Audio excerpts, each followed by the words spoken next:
Not yet. And good evening from Boerne ISD Stadium. Big one coming to you on a Thursday night is several media outlets here. We're very proud to be part of it, and coming to you, bringing you the broadcast on the Charger Network is tonight the champion Chargers and a team that's deadlocked there for second place with them. The Floresville Tigers are going to take the field, I guess, for the undisputed second place title at this point in the season. Along with Kerry Barbosa, my name is Roland J. Reese, and we thank you for joining us. Well, Kerry, Floresville coming off a big win last week against Tybee, while the Chargers looking to rebound from a loss against Alamo Heights.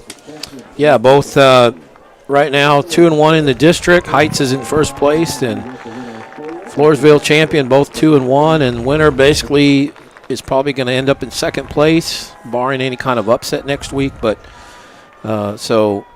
and the big reason for that is why it's a big deal is because the top two teams in the district get to host the playoff game. Teams 3 and 4 in the seeding hit the road.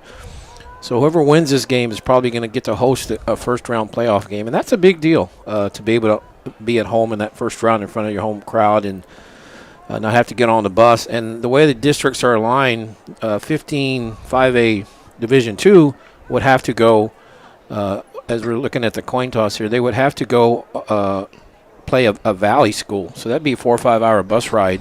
So champion's going to take the ball, looks like. Champion will have the ball first. Both teams meet, captains for both teams at midfield. We were talking about a little bit coming into this. Rushing leader Alex Rodriguez, who you were mentioning, missed a handful of games, as did Carson Kaiser a little bit earlier this season. Yeah, and they had a lot of guys out. They had about 7 starters out, I know, at one point, and then they went into the bye week, and they came back against Medina Valley. And so a lot of those guys hadn't played in about a month, and that's why they were a little flat in that Medina Valley game. They only scored 17 points. It was 0-0 at the half in that game. And so Champion was they're still kind of trying to feel their way back. I mean, they've had some good games. They had that Heights game last week, but they're still trying to, sync it all together, put everything together. And Coach Geiser has said, we still haven't played our best football yet. So that's something they're trying to get these next 2 games in the regular season, trying to get done. Well, we got Ryan Brandon and Jordan Ballin standing back at about their 5-yard line to await the Floresville punt. It's come off the foot of Braden Fuller. Will also go at quarterback for the Tigers this evening. A lot of players with multiple duties for both these squads, and we'll be talking about them a bit later on this evening. 69 degrees at kickoff. It'll be in the low 60s, maybe upper 50s by the time we get into the fourth quarter. Ball's in the air. This one will go out of the end zone and be a touchback. And Champion will take the ball 1st and 10 at their own 25. Well, the wind's kind of settled down. It was really swirling earlier, and we'll see if it comes back. It kind of does that. It right now it seems to have died down, but it comes and goes out here in the hill country, and so that was a pretty good kick without the wind right there. That exactly was one of the points I was going to bring up coming in was, will that wind play a factor? But as you mentioned, it seems still now. We were having the flags almost at full mast a little bit earlier this evening. So the line of scrimmage, a 25-yard line for the Chargers, their own 25 on a 1st and 10. Here's Kaiser, the keeper, trying to break it to the outside, gets just a bit over the line of scrimmage before he's met there and stopped. Brandon Cortez from his safety position making the stop there from Floresville. Yeah, and that's something we saw last week with Carson Kaiser. They were trying to run him a little bit more just to kind of add another weapon to that running game. Give Carson a pickup of 2. It'll be 2nd and 8 now. Line of scrimmage is the 27-yard line. Kaiser dropping back, looking for a man just out of the reach of his intended receiver. And that is Griffin Jones.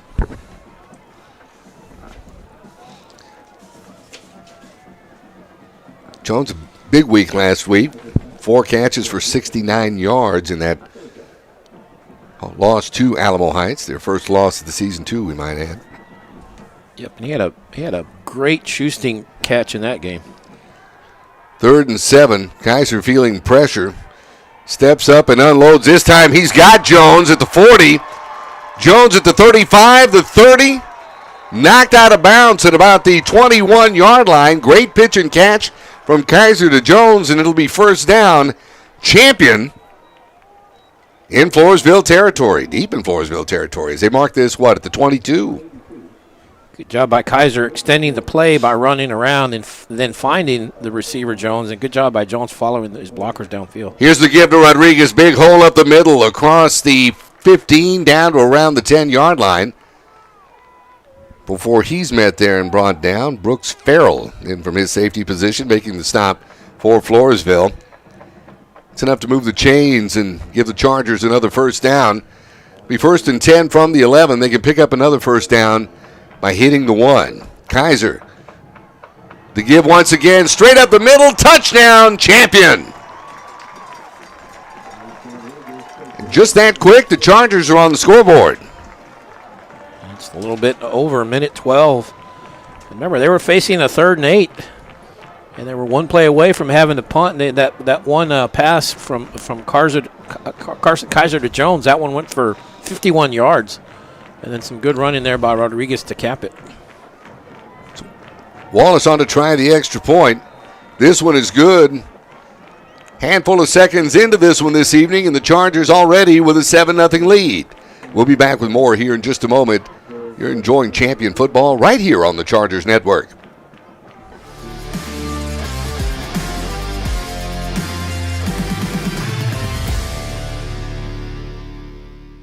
I'm Goldberg, and you're watching the Chargers Sports Network. Who's next?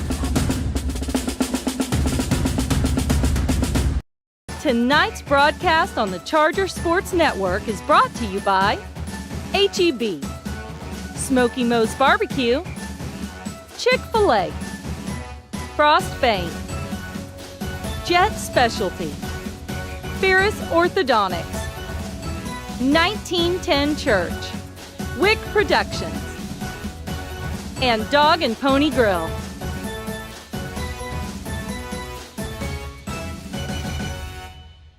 Ladies, that is how you execute the run-pass option.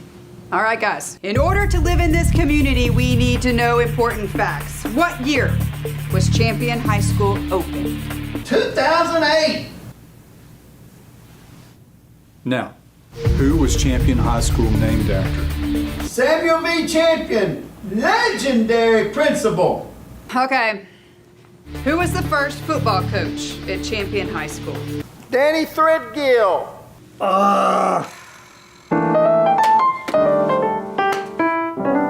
Danny T. Everybody knows that. Yeah.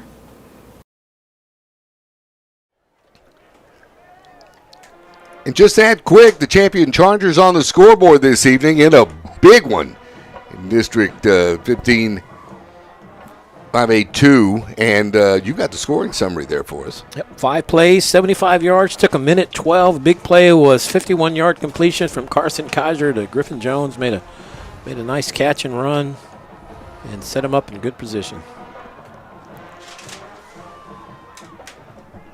And the kickoff is be handled by Floresville across the 20, the 25-yard line, and the return man, that being Brandon Castillo, be brought down. Great play on special teams that time by Aiden Pickett for Champion. Well, you want to talk about two explosive offenses. Champion can put up points quickly, but so can Floresville. They got some really good running back, and Darian Murphy, and the quarterback Braden Fuller is a very capable runner. So it's going to be an interesting game. It's going to be first and 10, Floresville. Line of scrimmage is their own 29-yard line. This time, the quarterback, Braden Fuller, is sacked. Good defensive pursuit that time by the Charger defense. Yep, they closed in on him quick. It looked like a zone read. He decided to keep it, and he's going to go backwards. Going to lose a bunch. Going to lose about 8 on that play. That's right. From the 29 to the 21, it'll be 2nd and 18 for Floresville. Send Nate Luther out to the near side. Got a pair of receivers in Freeman and Cortez to the far side for quarterback Braden Fuller. The snap, here's the give. This is Murphy.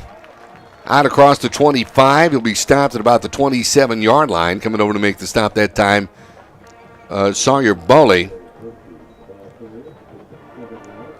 And he'll get a chunk of that real estate back. Still going to bring up 3rd and long for Floresville. Yeah, 3rd and 11. He got 7 of the sack yardage, 7 of the 8 yards back. But 3rd and 11. But Fuller is a pretty accomplished passer as well. They haven't thrown one, but this seems like a passing down. But he's a very good passer as well. 12 touchdowns passing on the season for Braden Fuller. On this 3rd down, he drops back, airs it out, has a man on the far side of the field. That's going to be enough for a first down as he goes to Nate Luther. And that'll be a first down for Floresville. And as you were mentioning, their offense can strike quickly.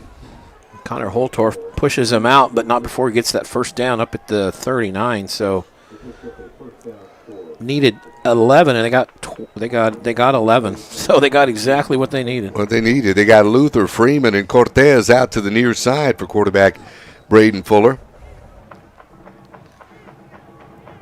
9.48 quarterback average for the Tiger quarterback. Takes the snap straight ahead. This is Murphy. Banging out across the 40 to around the 42-yard line. Getting up off the bottom of that pile is Jacob Caraway. Seen a lot of zone reads so far where the quarterback Fuller has to decide, do I keep it or do I hand it off? And either one are very capable runners. Fuller with 986 rushing yards and Murphy with 1,093 rushing yards, so 2,000-yard rushers. On 116 carries, so he gets a big chunk of real estate every time he touches the ball on average. It's a pass out to the far side. This time it's complete. And hauling that in is Keegan Lafferty. And that'll move the chains and give the Tigers another first down. Right now, Champions giving them stuff underneath. They're giving them that short stuff, protecting deep. And Floresville's content to just throw that 5, 7, 10-yard pass right now. They haven't really tried to throw it downfield. And correction, that was Freeman with a reception. As we see the bottom of his jersey tucked up underneath his pads. It's 1st and 10. Line of scrimmage is the Floresville 49. Here's a quarterback keeper across midfield and into Champion territory. At about the 47-yard line goes Braden Fuller.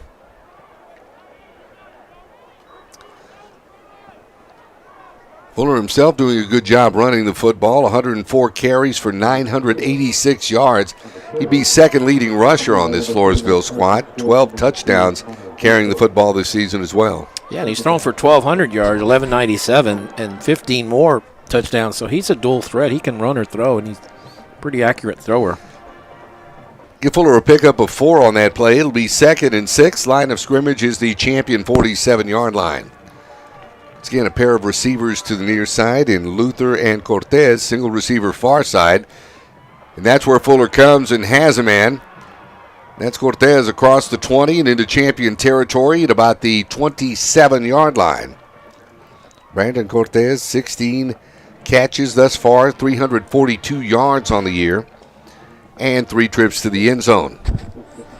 So far, Floresville very balanced attack, mixing it up well between the run and the pass, and Champion's still trying to figure it out defensively, how to slow them down or stop them.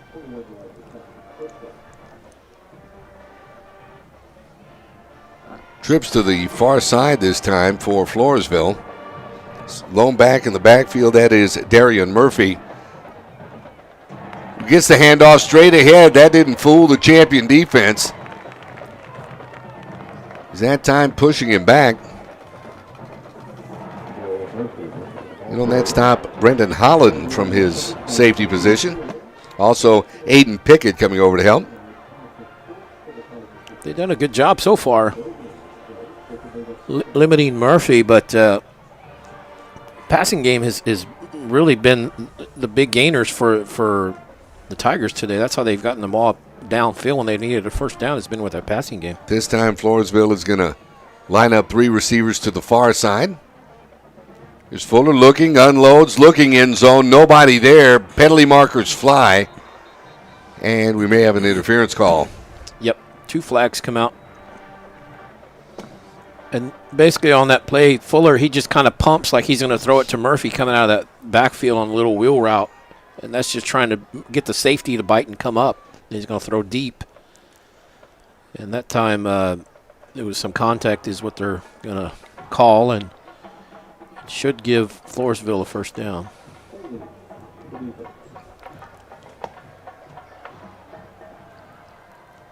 I believe that is the case. We'll see what happens when we get things straightened out here. We were looking at area games on this Thursday evening, and this, of course, this is the big one. Yeah, the marquee game of the night. We're very proud to be here bringing this to you. And as they mark this off against the Chargers, they're going to spot this at about the 16-yard line. As once again, Floresville will go 3 receivers to the far side. The H-back Harris Roars lined up in Titan. This time another penalty. Flag comes out. Yep. Pre-snap penalty. There's going to be a procedure call against Floresville, so this will back it up. So really, they just gained 5 yards out of the champion penalty is all they gained because it was a 10-yard. They went back 5. They went back 5, yeah. So early game miscues as we've got 5:58 left to go here in the opening stanza. Chargers scored quickly to take a 7-0 lead. This Floresville's first offensive possession of the ball game. Once again, 3 receivers far side. The give Murphy. Finds some room and gets down to about the 15-yard line before he's met there and dropped. Defensively, that is Carson Schwartz making the stop from his defensive end slot. Murphy looked like he's going to try to take it outside. He saw that cutback lane, cut it back in. He got basically that penalty yardage back plus a little bit more. 2nd and 9 now. Line of scrimmage is the champion 15-yard line for Floresville. Fuller dropping back. Finds an opening, decides to keep it. Gets down around the 10. Run out of bounds at about the 9-yard line. And over to give chase and run him out was Aiden Pickett. And that's where you see Fuller just dual threat. He was going to throw nothing there, and he's got the capability to scramble and get some yards. He didn't get the first down, but he didn't take the sack either. He got about 5 on that, and that's just with his ability to move around back there. And that's where he can be dangerous, as you were mentioning. He's kind of a dual threat, passing and, of course, running the football. They're going to have to take a timeout here because they're letting the play clock get real low. So there we go. Timeout early, as a matter of fact, with 5:15 left to go here in the first quarter. Our score, champion 7, Floresville nothing, but the Tigers have the ball and they're driving. We'll be back with more champion football right here on the Charger Network.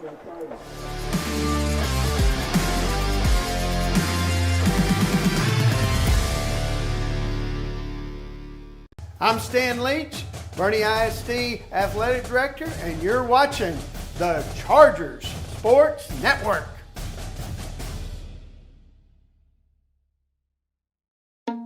Hi, I'm Scott, and I love Chick-fil-A nuggets because the flavor is unparalleled.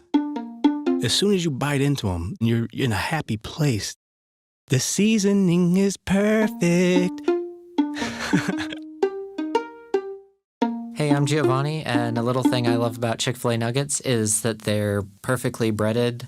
There's just that right amount of crisp.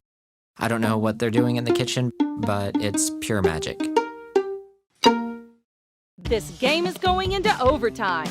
At the Dog and Pony, we are calling it OT at the Pony, and we're open until 11 p.m. after Friday night home games. Head over to dogandponygrill.com if you'd like to order before you leave the stadium. And we'll have a Greyhound or Charger burger waiting for you.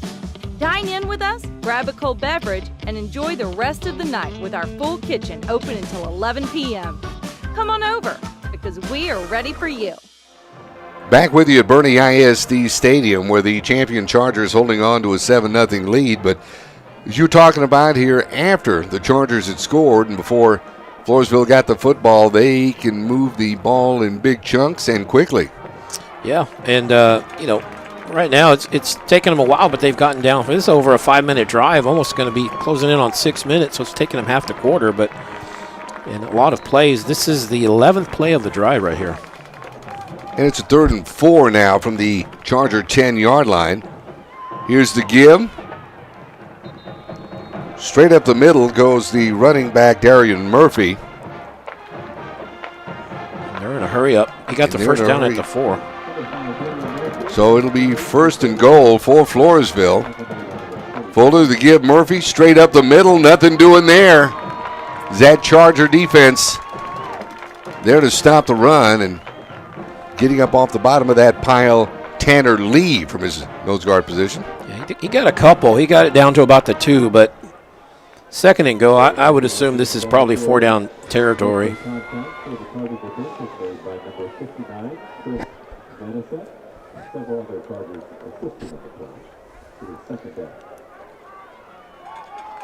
So Floresville sends a single receiver out to the far side.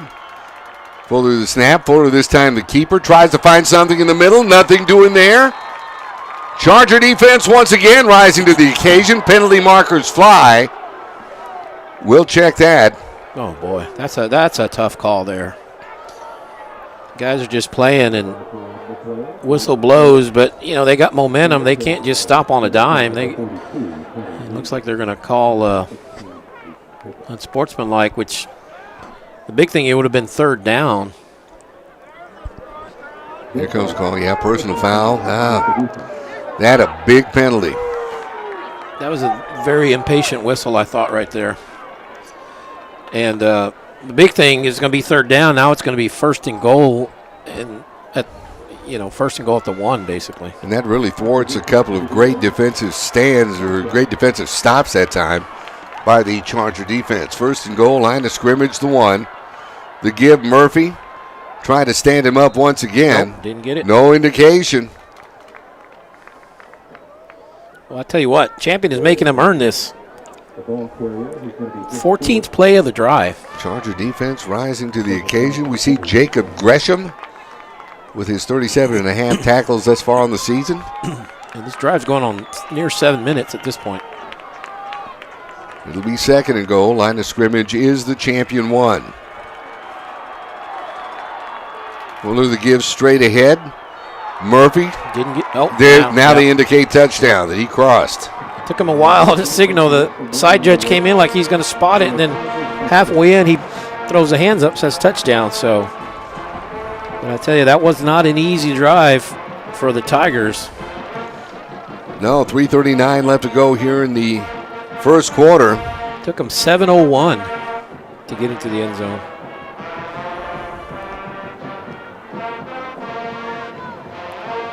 And the extra point attempt coming.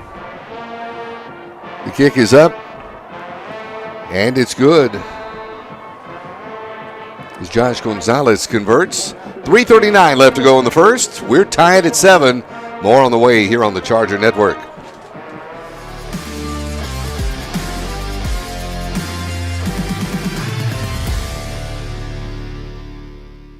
Hi, I'm Gina Devane, the Boerne ISD Athletic Secretary, and you're watching the Charger Sports Network.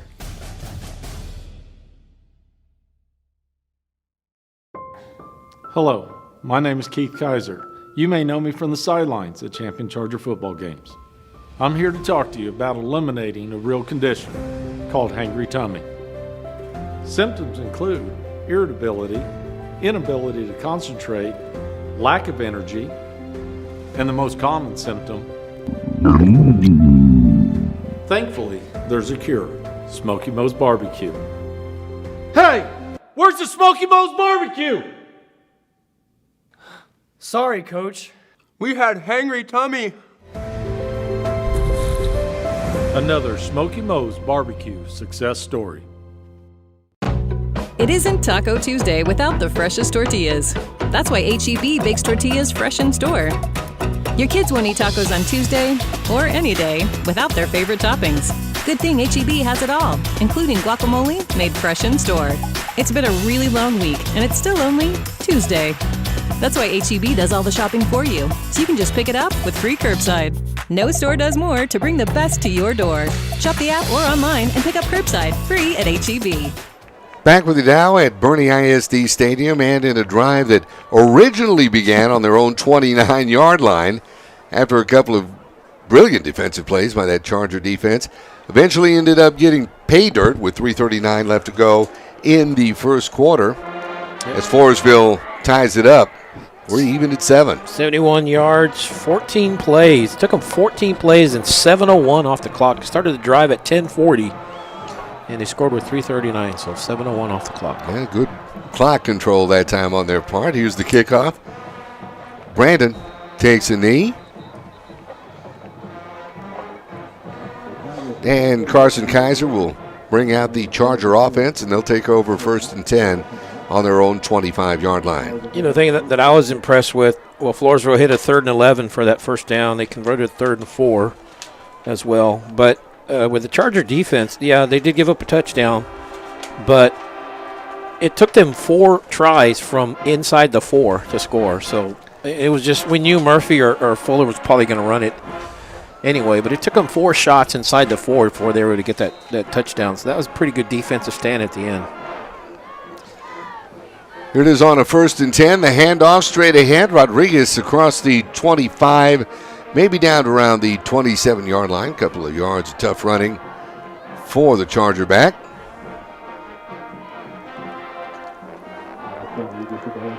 That'll bring up a second. Well, they're going to give him 1. They'll say 2nd and 9 from the 26. Kaiser, play action, rolling to the near side. Getting out of trouble, he'll keep it. He'll be run out at about the 31-yard line, and on the stop that time for Floresville, Josh Gonzalez also doubles as the kicker. I thought last week they ran Carson a little bit more than normal. He had 7 carries for 56 yards. So he was averaging 8 a carry, had a long of 26, so definitely getting more involved in that running game. It's 3rd and 5 now. Line of scrimmage, the 30-yard line. 3 receivers to the far side for Kaiser. That's the direction he's looking. Unloads just out of the reach of Caleb Krause. He's tied in. Yeah, looking for Krause there. Krause. Threw it high. Had him, just threw it high. So Carson definitely like to have that one back. Note to self, include the E. Caleb Krause. Okay, we're in good shape.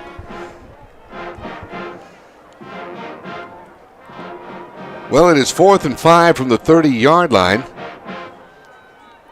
Champion gets set to punt.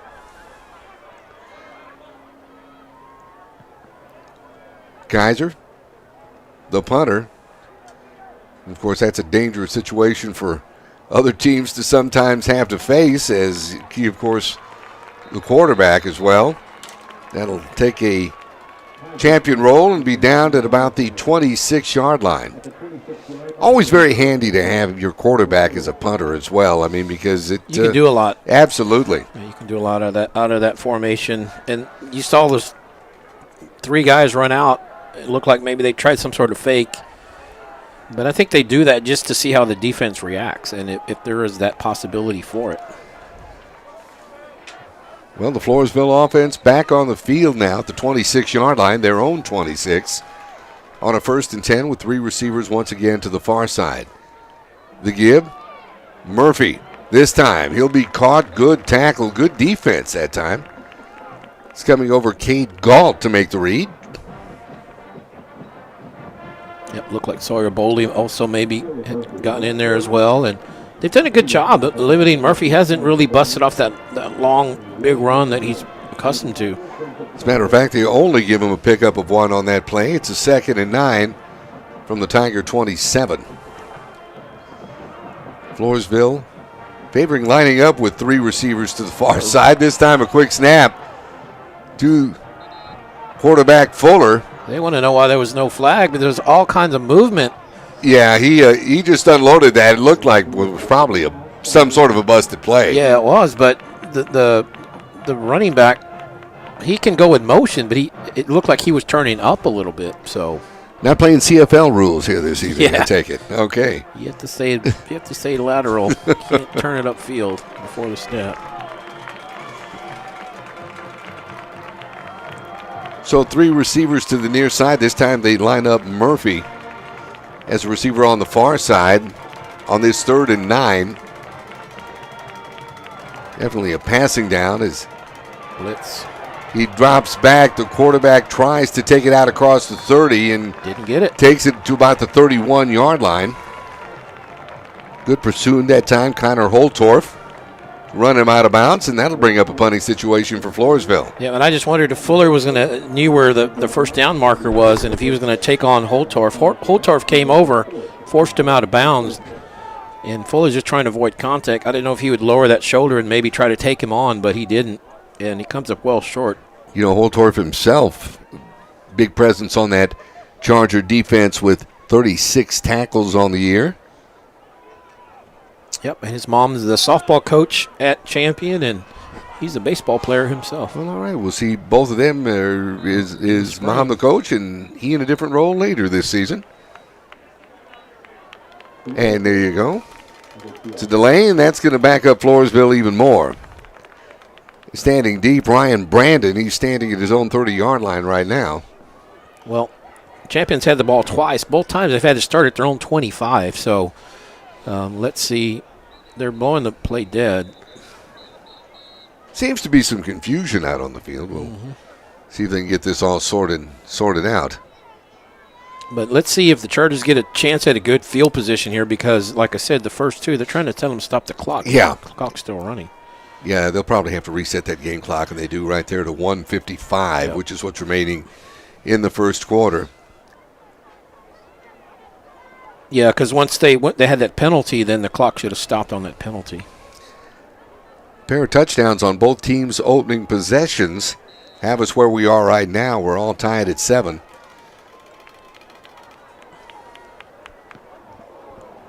Here's the punt.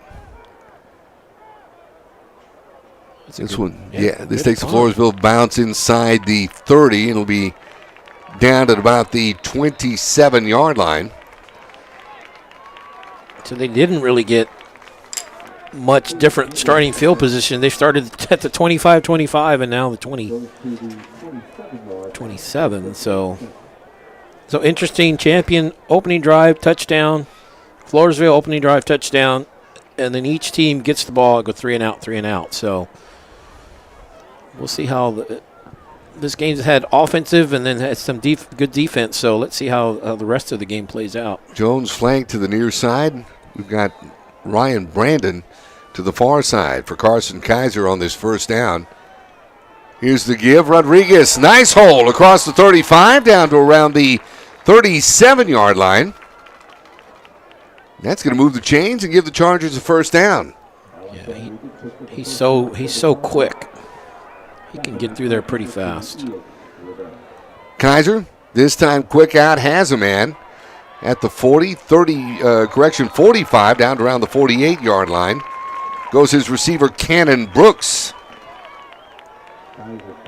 Well, 2 plays, 2 first downs, so good drive so far for the Chargers. That Chargers offense is moving quickly. It's 1st and 10 from the 49. Once again, Rodriguez, the 45 down to around the 43-yard line before he's tripped up. Over to make that stop, Jace Williams for Floresville. Give him a pickup of 7. It'll be 2nd and 3.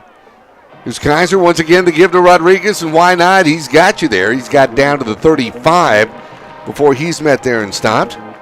And on the stop that time was Zach Nelson. Well, they're in a little bit of a hurry up. That time they go up Rodriguez outside. Usually they go up the middle with him. That time he takes it outside. He saw the hole, cut it upfield. You saw that burst that he's capable of. Kaiser's got 2 receivers either side. Now there goes a man in motion. Kaiser, and this one is out to Brooks. Across the 30, down to around the 29-yard line before he's wrapped up there by Brandon Castillo. Clock continues to run now, 22-21 seconds. Line of scrimmage is the 29, 2nd and 2. The give, Rodriguez. Nice, across the 25, down to inside the 20-yard line. You see that ability to just stop and then just start, just so quick, and they don't have to. They don't have to run a play here. I think they're going to be able to. Both Kaiser and Rodriguez sold that well. That's the end of the first quarter. Our score now, Champion 7, Floresville 7. Back with second quarter action here in just a moment. You're enjoying Champion football here on the Charger Network.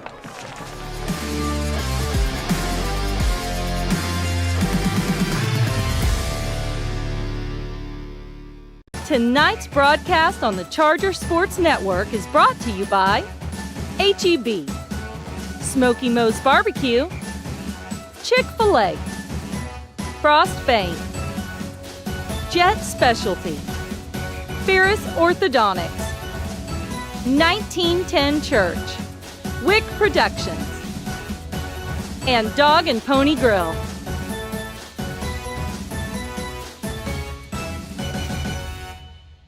Ladies, that is how you execute the run-pass option. All right, guys. In order to live in this community, we need to know important facts. What year was Champion High School opened? 2008. Now, who was Champion High School named after? Samuel V. Champion, legendary principal. Okay. Who was the first football coach at Champion High School? Danny Threadgill.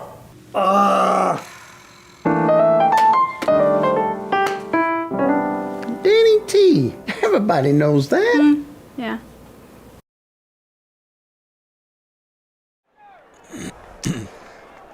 Welcome you back to Boerne ISD Stadium. Second quarter just about to get started. And the Chargers in good field position as they've had a great offensive drive to end the first quarter. It'll be 1st and 10. Line of scrimmage is their own 20-yard line. Kaiser. This time the keeper across the 20, the 15. Be stopped at about, call it the 12-yard line as he gets some good yardage that time on the quarterback keeper. Yeah, and Carson and Rodriguez, they don't shy away from contact. Give him a pickup of 7. It'll be 2nd and 3. This time, pass complete across the middle. Nice route there by Ryan Brandon, who hauls that in. Not able to, the ball came loose, so they're going to say it's not a fumble. The ball just kind of came away from him in there, and they're just going to say incomplete pass. I was trying to will it into a catch. I guess that's what happened. Well, it looked like he had it, and the way down, though, he just not able to secure it. 3rd and 3 now for Champion. The give, Rodriguez straight up the middle. He's in the end zone for another Charger touchdown. And just like that, Champion back on the scoreboard. And that time, I don't know that he even got touched. He just kind of ran through there. Big hole by that offensive line, providing the room for Rodriguez. And he's just so shifty with his feet. He's so fast. He can jump cut. Doesn't lose any speed when he cuts. And the extra point attempt that time from Will Wallace is good. 11:22 left to go before halftime. Our score, Champion 14, Floresville 7. We're back with more in a moment here on the Charger Network.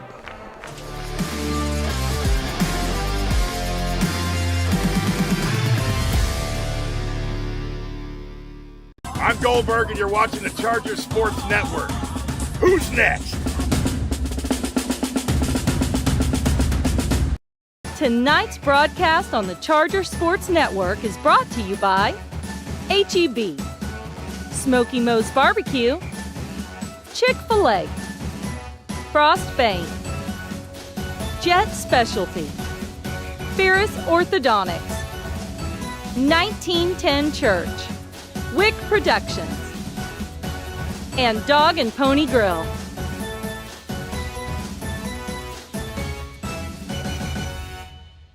Ladies, that is how you execute the run-pass option. All right, guys. In order to live in this community, we need to know important facts. What year was Champion High School opened? 2008. Now, who was Champion High School named after? Samuel V. Champion, legendary principal. Okay. Who was the first football coach at Champion High School? Danny Threadgill.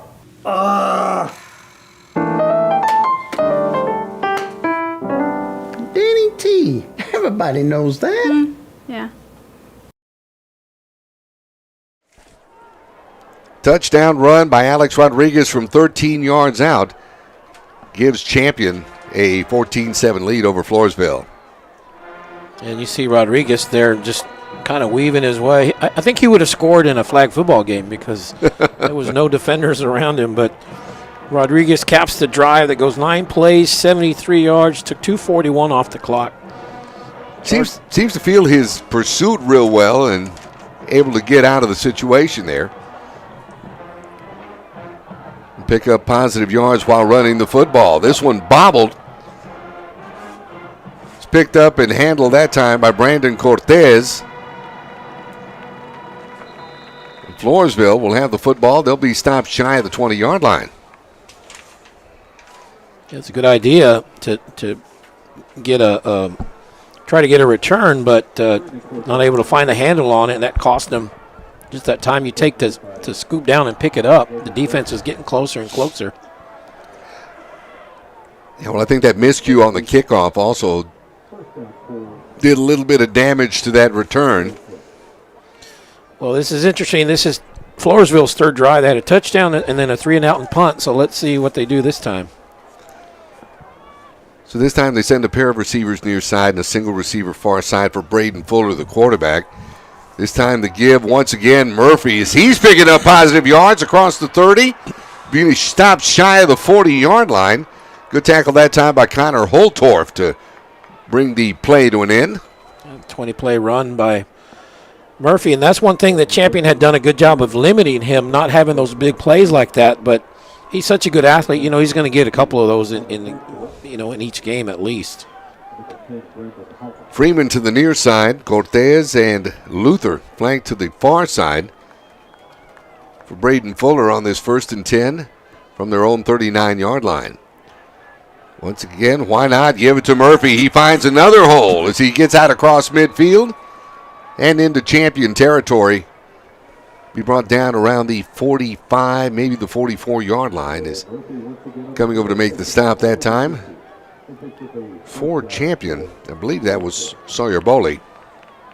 So we had a 20-yard run and then a 17-yard run by Murphy here. So he's kind of getting heated up right now. That's one thing, if you're a Charger defense, you don't want to see that. 1st and 10, they're calling it the 44-yard line, that being the Charger 44. Here's Fuller.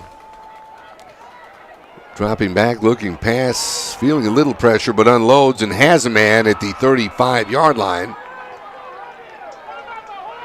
That's Brandon Cortez.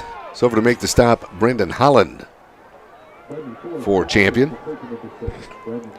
Pickup of 8. It'll be 2nd and 2 now from the Charger 36. Champion brought the blitz, and Fuller did a good job of getting away from it, finding a receiver, and didn't get the first down, but it's 2nd and short. Pair of receivers to the far side and a single receiver to the near side on this 2nd and 2. The give this time, nothing doing for Darian Murphy. He'll be wrapped up and dropped. Kenneth Simmons over to help put a hit on him. Also Carson Schwartz in on the play. They're going to lose a yard, actually, backed up to the 37. So 3rd and 3 here. This may be 2-down territory for the Tigers, so you're going to have probably 2 shots at getting this 3 yards here. 2 receivers to the far side and a single receiver to the near side. 3rd down, 3 yards to go. Fuller dropping back. Just overthrew his intended receiver, Brandon Cortez. And we'll see if indeed the Tigers roll the dice and go for it here on 4th down. I would be shocked if they didn't. Because you're kind of in no man's land here. it's kind of too close for a punt and too far for a field goal. Well, good call there, Coach Barbosa, because that's what's going on. Pair of receivers to the far side and a single receiver near side on this 4th and 3. Got him. And I think that time they got little movement on the Charger defense. I think it might be the other way. Wait, let's check this out. Unless they're saying, and that is what they're saying. Yep. Well, Champion jumped, but he got back, and then after he got back, there's movement on the Floresville offensive now line. If the movement would have happened when he was in that neutral zone, it would have been on Champion, but because he got back, it's on Floresville, which does this change now 4th and 8 versus 4th and 3? Does this change what you do? It might at least change the play call. But they'll continue to go for it on 4th and 8. Looks like it. He could quick kick, too. From the 42. And yet more penalty markers, and they're going to get another procedure call on Floresville. Well, now it's going to be 4th and 13, so because what happened there, Champion showing blitz. They were going to bring the house, knowing it's a passing down. So Floresville players just kind of got a little jumpy there. So now it's 4th and 13. So what do? They might change what you do here and bring out the punt team. Here comes the punt team. Well, and that's unfortunate for Floresville, but it's a big break for the Chargers because 4th and 3 is a makeable 4th down, but 4th and 13, forget it. Bring the punt team out. Ryan Brandon waits at his 8-yard line for the Floresville punt. Brandon calls for fair catch, and he'll have it right around the 10. See where they mark this. It will be at the 10-yard line. So it'll be 1st and 10 for the Chargers at that point. 8:31 to go before halftime. And our score is 14-7. Champion on top of Floresville. And we'll take a break with them. Come back with more second quarter action here on the Charger Network.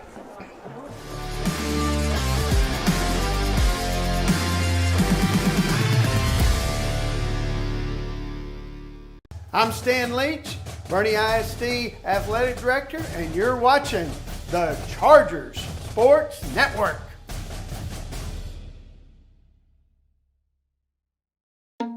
Hi, I'm Scott, and I love Chick-fil-A nuggets because the flavor is unparalleled. As soon as you bite into them, you're in a happy place. The seasoning is perfect.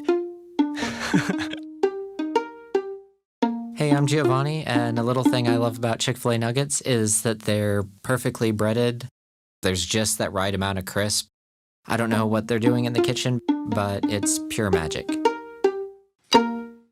This game is going into overtime. At the Dog and Pony, we are calling it OT at the Pony, and we're open until 11 p.m. after Friday night home games. Head over to dogandponygrill.com if you'd like to order before you leave the stadium. And we'll have a Greyhound or Charger burger waiting for you. Dine in with us, grab a cold beverage, and enjoy the rest of the night with our full kitchen open until 11 p.m. Come on over, because we are ready for you. Back at Boerne ISD Stadium, and following a Floresville punt, the Chargers are going to have the football 1st and 10. Line of scrimmage is their own 10-yard line as we get back to play here in the second quarter. Kaiser with a pair of receivers to the far side. This time he's looking near side. Brandon caught the ball at midfield and out of bounds in Floresville territory. Oh, what a catch by Ryan Brandon. What a catch and what a throw by Carson Kaiser. He put it right on and made a beautiful throw. And the only thing Brandon had to do is just kind of adjust his route a little bit. But what a great throw by Carson Kaiser. 1st and 10. Pass far side, this complete to Brooks. Putting on a spin move and getting inside the 40 to around the 37-yard line. Coming over to make that stop, to make the stop from his cornerback position, Clay Pellick for Floresville. And that pass, 44 yards from Carson Kaiser to Ryan Brandon. That was a thing of beauty. Call ESPN. Need to send it to him. 2nd and 1 now from the 37-yard line.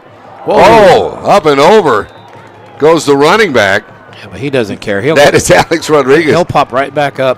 Contact doesn't bother him. He's like Gumby. He can stretch him every which way.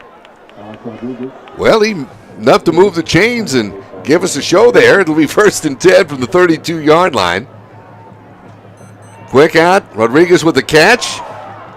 Dodging tackles, putting a big hit on his defender that time. I'm telling you, he does not mind the contact. He kind of looks for it. Caleb Slaughter there kind of felt the wrath of Rodriguez. Good job holding it to no gain, basically. 2nd and 10 now from the 32-yard line. Kaiser. The handoff to Rodriguez once again inside the 30, down to around the 27-yard line. Goes the Charger back. Talking about 79 carries, 508 yards coming into this game, and you were saying that's just after 4 games. Yeah, basically. He's missed about half the season because of some injuries. 3rd and 5. The give once again to Rodriguez. Inside the 25 to about they'll mark it at the 24. Bring up a 4th and 2. And it looks to me like the offense is staying out there. Yeah. This would be, 40-something yard field goal. Wind doesn't seem to be a factor, but again, this is, and they might want to talk about this, but this is kind of no man land area right here. So on this 4th and 2, Kaiser, the give. It's Rodriguez. I think he's got it before he's drugged back. He's right on it. I mean, it's probably going to be a measurement. It's right on it. Ooh, it's right. I mean, it's. Yeah, his forward momentum got him to what appears from our angle to look like a first down, but you may be right. I think he's right at it. They might have to measure this. It actually looks to be a little short. Yeah, timeout for measurement. Here comes officials' timeout, and the chain gang's going to come on the field. I think just looking at it now, naked eye, it looks short. You don't see measurements quite as often as you did once upon a time. Let's see. They need to tell those chain gang they need to put a couple kinks in the chain there. Let's see as the chain is stretched. And the Tigers are celebrating. They've held. It'll be 1st down Floresville. With 6:26 left to go before halftime. Well, those chain guys didn't put those kinks in there, so they stretched it all 10 yards.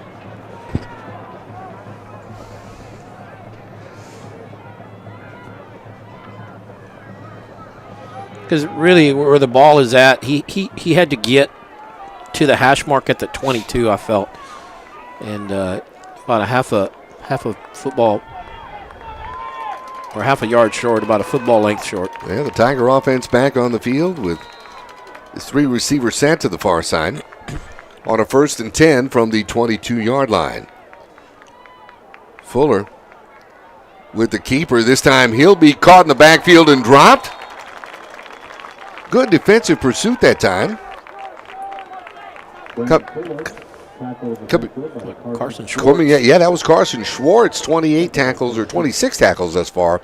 Coming into the game, 1 fumble recovery on the season. Well, Fuller tried to go wide, and they forced him back in where all the help is, and that's why Schwartz was able to get to him. So good job by everybody on that defense forcing him back into where the help was. Loss of 2, and we're seeing a little dominance out there. Hope I don't speak too soon, but by that Charger defense. 2nd and 12 now from the 20. Unload, pass caught. And no sooner do I say that than I put the whammy, and I didn't mean to do that. Catch that time. That was hauled in by Preston Freeman, and that'll move the chains and give Floresville a 1st down. Freeman's their leading receiver. He's got 485 yards, 7 touchdowns, so can't forget about him. And they did a good job because they only sent out two or three receivers, and so they were well covered, and they still were able to find the receiver and get that 1st down. So it's 1st and 10 now from the Floresville. They're marking it at the 37. Here's Fuller on the keeper rolling. This time pass caught on the far side of the field. He may get a couple. Got to the 40. But that'd be it.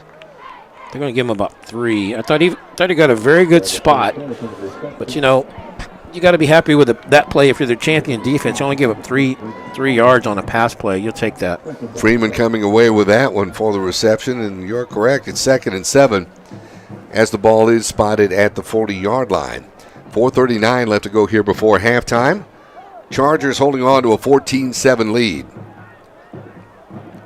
Fuller looks near side, has a man. That's Luther. He gets down into champion territory at about the 45-yard line. That's where they'll spot it.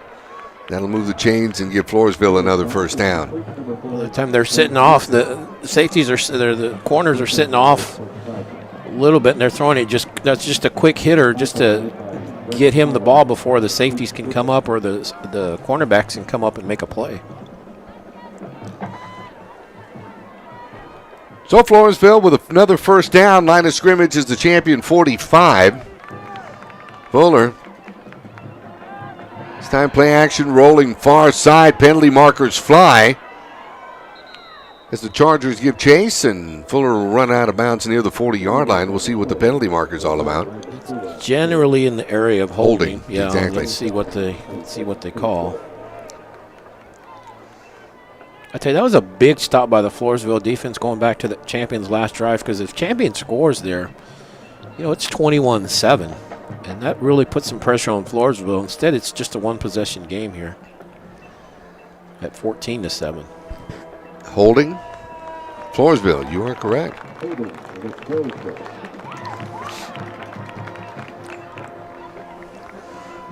Ball's going to go from the 45 to the 45.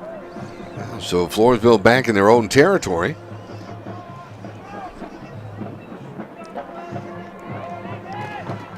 And this time it's a 1st and 20.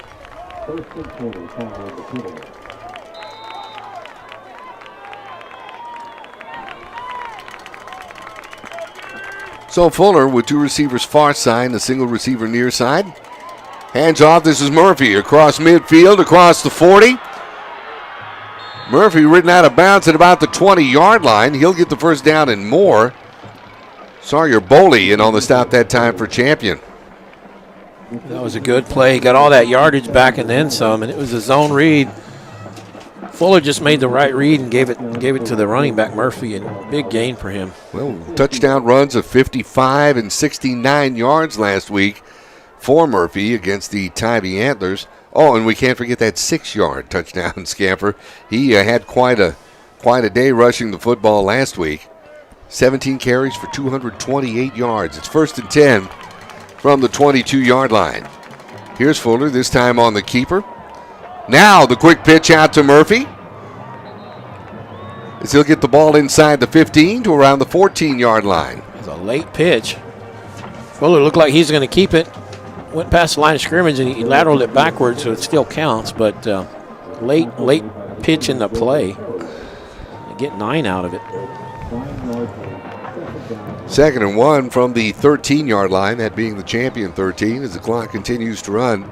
Now 3:08. That big run by Murphy earlier, that was a 33-yard run. No stranger to long runs, that young man. Fuller, feeling a little pressure, decides to keep it, but he'll be wrapped up and sacked. Knocked down about the 17-yard line. Good defensive pursuit that time coming from Champion. Time Carson Schwartz once again. We called his name quite a bit this evening. Cole Kennedy also had Fuller just looking for somewhere to run. He was going to try to take it outside. There was nothing there. He tried to go back up the middle, and he got kind of crunched right there. So just not a lot of room for him anywhere. Good job, like you said, by the defensive front. That was a loss of 4. It'll be 3rd and 5 now from the 17-yard line. Fuller dropping back, unloads. Has a man. Pass complete. That time to Murphy. That'll be a touchdown for Floresville. Well, we know he can hurt you with his legs, but he can also catch passes. He does have some touchdown receptions this year. Matter of fact, yes, he does. One, he's caught 6 times for 161 yards coming into tonight's play. With 2:03 left to go before halftime, we're an extra point away from tying this thing up once again. Josh Gonzalez, kick is up. And we're even. So with 2:03 remaining in the half, our score now Champion 14, Floresville 14. Back with more in a moment here on the Charger Network.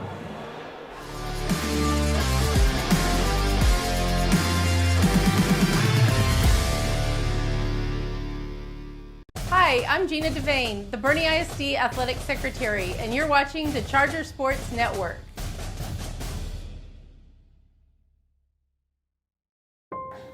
Hello, my name is Keith Kaiser. You may know me from the sidelines at Champion Charger football games. I'm here to talk to you about eliminating a real condition called hangry tummy. Symptoms include irritability, inability to concentrate, lack of energy, and the most common symptom. Thankfully, there's a cure, Smoky Moe's Barbecue. Hey, where's the Smoky Moe's Barbecue? Sorry, Coach. We had hangry tummy. Another Smoky Moe's Barbecue success story. Back in beautiful Boerne, Texas, and a pair of Alex Rodriguez touchdowns and a pair of Darian Murphy touchdowns. Has us all knotted at 14 right now. We'll talk about an evenly matched ball game. This has been a great game to watch. 2 evenly matched teams, and that time Murphy with a 17-yard touchdown reception from Fuller. They cap a 8-play drive, 78 yards, 4:23. And the kickoff is handled by Brandon at the 15. Across the 20, across the 30. Still going. Still on his feet to near the 40-yard line. What a return by Brandon. He's done a great job on kickoff returns. Not to mention his job as a wide receiver on the field this year. And Chargers are going to have good field position as they're going to mark this either at the 40 or the 41. Look at where the down marker is set. It looks like the 41. That's where it'll be. Yeah, and you got to remember, too, you got a minute 50. You have all 3 of your timeouts, and you've got a very good kicker in Will Wallace. So you got a chance to do something here, take the lead before the half. And Kaiser brings the troops out. 3 receivers near side, and a single receiver, Griffin Jones, to the far side. Kaiser dropping back, looking downfield. There's that man again, Brandon, across the 40, down to around the 38-yard line before he stopped by the opposing number 1, Brandon Castillo, his first down champion. Timeout, Floresville. And timeout called on the field? Yeah, Floresville. But that was a nice pass to Brandon. We haven't called his name a whole lot, but Champion wants to get him involved in this passing game as well. Very dangerous receiver. He's got a couple of nice ones thus far this evening. He leads the team in receiving yards, receptions, receiving yards, and touchdowns. He's got 42 catches, 753 yards, and 9 touchdowns, and averaging 17.9 per catch. So he's certainly accustomed to the big catch and also the big return, as we saw. He's the reason they're down there, among great special team play as well. He's the reason they took the ball over from the 41. Yeah, he averages 33 yards per kickoff return, so that's a third of the field that he'll get you on if he gets the chance to run it on a kickoff return. An 87-yard return for a touchdown. And he's a pretty good baseball player. That one, that catch right there was 19, so he's averaging 17.9, so he just bumped his average just a tad right there. Just a bit. 1st and 10 now for the Chargers. They're at the Floresville 40-yard line. Kaiser the snap. Kaiser steps up, unloads. Good defensive play that time by the defender, who's Brandon Castillo, to knock the ball away from the intended receiver, Brooks.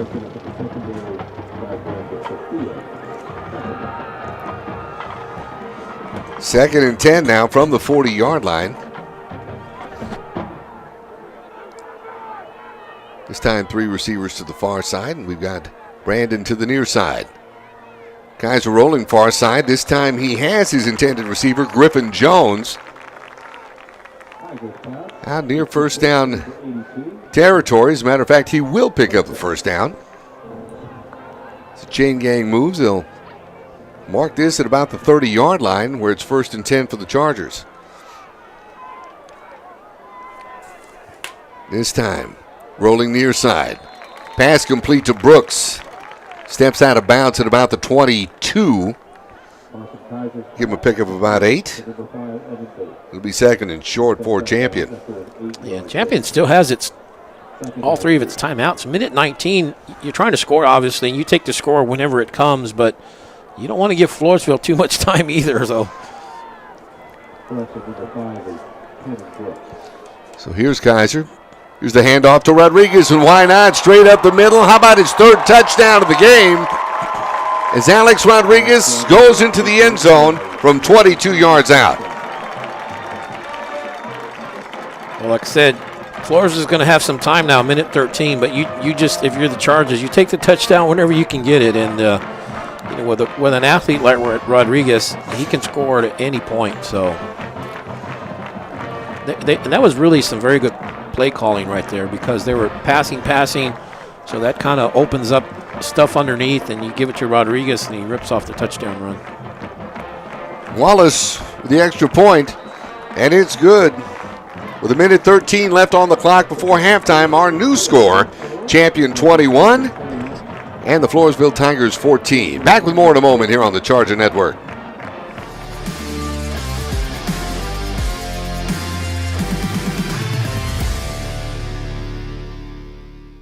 I'm Brian Benway, Boerne ISD Director of Communications, and you're watching the Chargers Sports Network. Go Chargers! We are 1910 Church. The NTC. We're on a mission. A mission that fuels everything we do.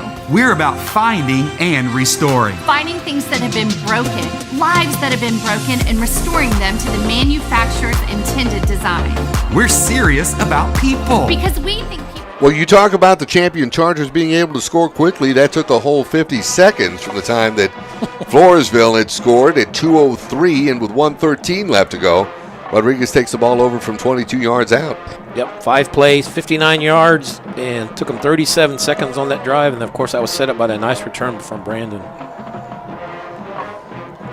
Wallace puts the ball in the air. This is going to go out of the back of the end zone, and Floresville will have the football 1st and 10 from their own 25-yard line. This is a big drive right here because Floresville obviously wants to try to get something. They got 1 timeout. They burned 2, so they'll have 1 left. I think this is big from a psychological point. If you're the Charger defense, you go up. If you can stop them, you go up a touchdown lead. If you're Floresville, you got to remember they're 7-1. They've only lost 1 time, and that was to Alamo Heights. They probably haven't been trailing very much, and they probably haven't been trailing very much going into the half. So if you go up into halftime with the lead over the Tigers, how do they respond? What does that do to them psychologically? As a matter of fact, the only blemish on both teams' record is their loss to Alamo Heights. The Mules, yep. 1st and 10 from the 25-yard line. The handoff, Murphy across the 30 down to around the 32-yard line. Picks up some positive yards. A minute left to go before halftime. As a matter of fact, they're going to give him 7. See where they mark the ball. 2nd and 3 now for Floresville. 2 receivers, that's Freeman and Luther to the near side. Here's the handoff once again. Murphy getting out of trouble, breaking his way out to across the 40, the 41-yard line. Looks like where they're going to mark it, and that'll be a 1st down as the chains move. And the clock continues to run. Run it, gain of 10 that time. Here's Fuller dropping back. Nobody in the vicinity where he was throwing that football, I guess just to kind of kill the clock with 22 seconds left. Everyone was way downfield. And they were well covered. Nothing out there. He was out of the tackle box, so that's not a grounding. He was basically throwing that away. 2nd and 10 now, line of scrimmage is the Floresville 42-yard line. Champion's going to give them stuff underneath with 22 seconds. They just don't want the big gainer, the big play. So Fuller. Pass complete out to about the 45-yard line to Nate Luther. Once again, that'll move the chains. 13-yard completion. Yep, and it makes you wonder, are they thinking field goal with 16 seconds? They'd like to score, but I think they'd be happy with a field goal at this point. Let's see what they do here. Freeman and Cortez to the near side, and Nate Luther to the far side on this 1st and 10 from the 45-yard line. They do have one timeout.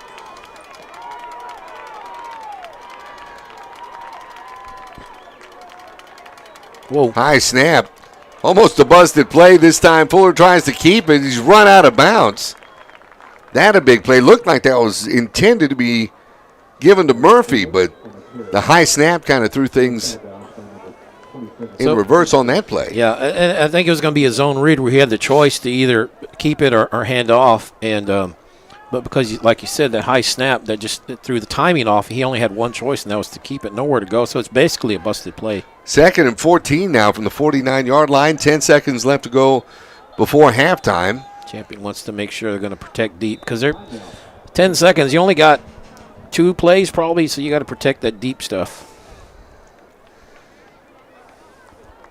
Well, that's it. Big play for the defense right now to hold Floresville. It's been a back-and-forth game to this point. Alex Rodriguez got the party started. Had a minute 12 left to go in the first quarter with an 11-yard touchdown run. Darian Murphy would answer, eating 7:01 off the clock. He scored at the 3:39 mark with a 1-yard touchdown run to send us in 7-7 at the end of the first quarter.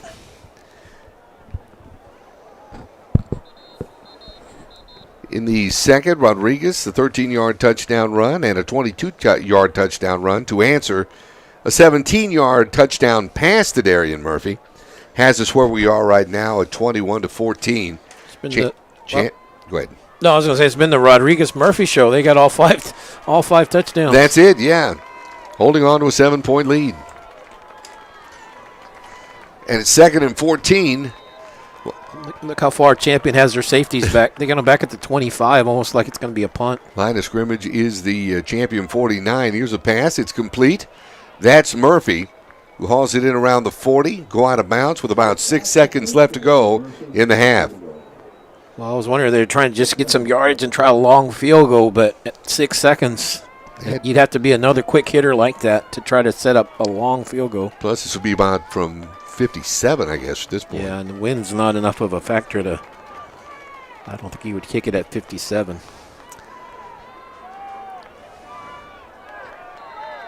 So 2 receivers to the near side. There's a penalty marker. Play clock got down to 0. They had a timeout. They didn't use it. Play clock got down to 0. No one was watching it. They could have burned that timeout and saved the yardage. Now this puts them in a tough spot now.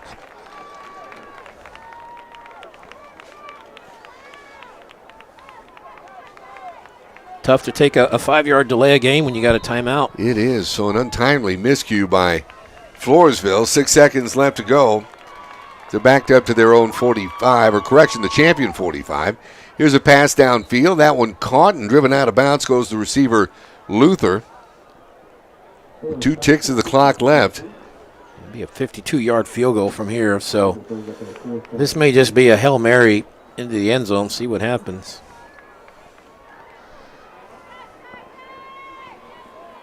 Well, it's been a very entertaining first half, and we're getting set up for the final play of the half right here, what appears to be the final play, barring a penalty of some sort. As the quarterback, Braden Fuller, looks over to the sidelines for some instructions. Now they're going to take that timeout and think about what they want to do here. All right, so it's an interesting situation, Kerry. You put yourself here with 2 seconds left. It's been back and forth. There has been an answer for every touchdown that's been scored thus far this evening. What do you pull out of your bag of tricks for this one? Yeah, the only thing right now, what's working against Floresville is the clock. You only have one play, like you said, barring a penalty. So I think you just try either a Hail Mary or you just maybe try a trick play. That's an option, some sort of hook and ladder type of deal, or maybe you just give it to Murphy and see if he's good enough to bust one since they're giving you stuff underneath. Maybe you just give it to Murphy, see if he can get something going and get out into that open field at that second level. He'd have some room to run. So they got a few options here. Let's see what they do. And Champion definitely playing way back. They got their safeties back at the 10, 12-yard line. Well, 3 touchdowns scored this quarter. Yeah, although Murphy is lined up as a receiver. And here it comes, 2 seconds left. Fuller steps up in the pocket, dodging tackles. He'll go ahead and take off with it as he's down around the 40. Big tackle that time as he's driven down. Coming over to make the stop, that was Cade Galt, and that's the end of the first half with our score. Champion 21, Floresville 14. Right now, halftime festivities on the way from right here at the Charger Network.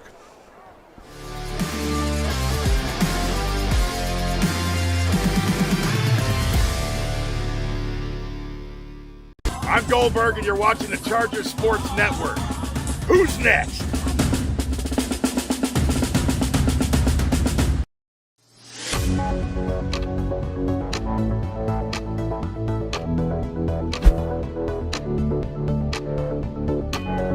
Hi, everybody, and welcome to this week's edition of the Boerne Beat, sponsored by PBK Architects, where we feature the top stories from around Boerne ISD. The Champion High School welding students presented 9/11 memorial signs to Kendall County first responders, as well as elected officials and Boerne ISD administration. The students designed and created the metal signs to honor those who lost their lives on September 11th, 2001. A job well done. September is Childhood Cancer Awareness Month. The Boerne High School Gold Out Games were a huge success. BHS sold all of their Gold Out t-shirts and had to order more. The Greyhounds played the game in honor of Reed Neal and raised money for pediatric cancer research. A special shout out goes to our student volunteers who did a great job making this the best Gold Out ever. The Fabra Elementary School All-Pro Dads held their first meeting of the school year recently. All-Pro Dads is a wonderful program that helps parents interact and teach their children positive character traits, such as confidence, integrity, and kindness. This is a fantastic program. Champion High School senior Sabrina Kelly completed the first draft of her full-length novel. Sabrina will now work on refining the novel, as well as complete the second draft and outline the sequel. We can't wait to read it. Congratulations. The Boerne ISD Student Advisory Council held their first meeting this week with Superintendent Dr. Thomas Price. The council is comprised of student leaders from Boerne and Champion High School. The group discussed Boerne ISD's long-range plan and more at the meeting. Champion High School will hold their 2021 homecoming parade on Monday night in downtown Boerne at 6 p.m. There will be a full road closure on the parade route starting at 6 p.m. And now, here are the photos of the week from across Boerne ISD.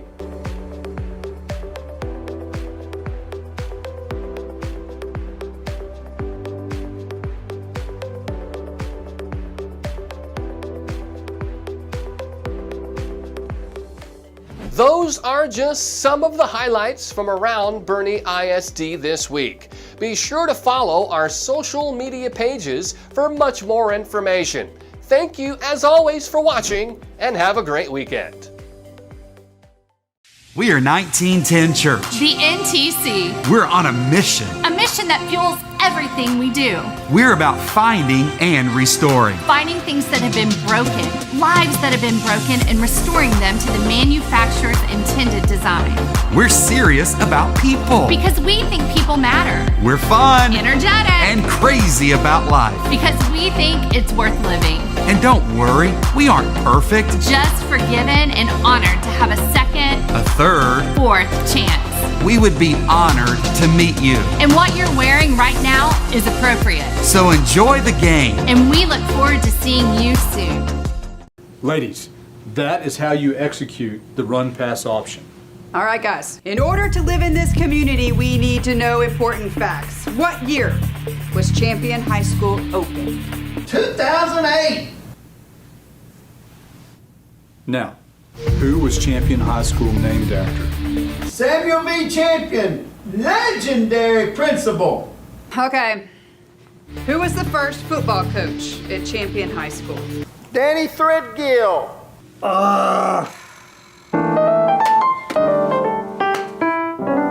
Danny T. Everybody knows that. Yeah.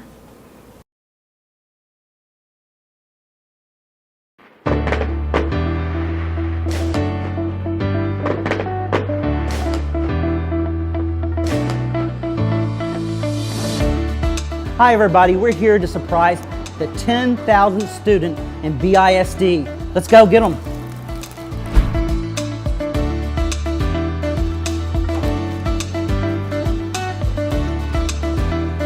So I have a pretty big surprise to share. So as you know, our district's getting bigger. And here at Fair Oaks Ranch Elementary, our campus enrolled the 10,000th family last week. The DePablo family.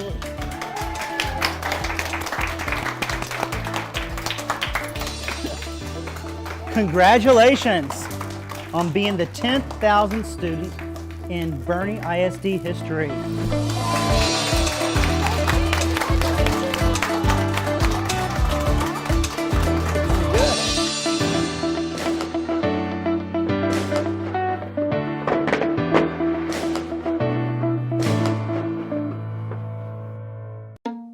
Hi, I'm Scott, and I love Chick-fil-A nuggets because the flavor is unparalleled.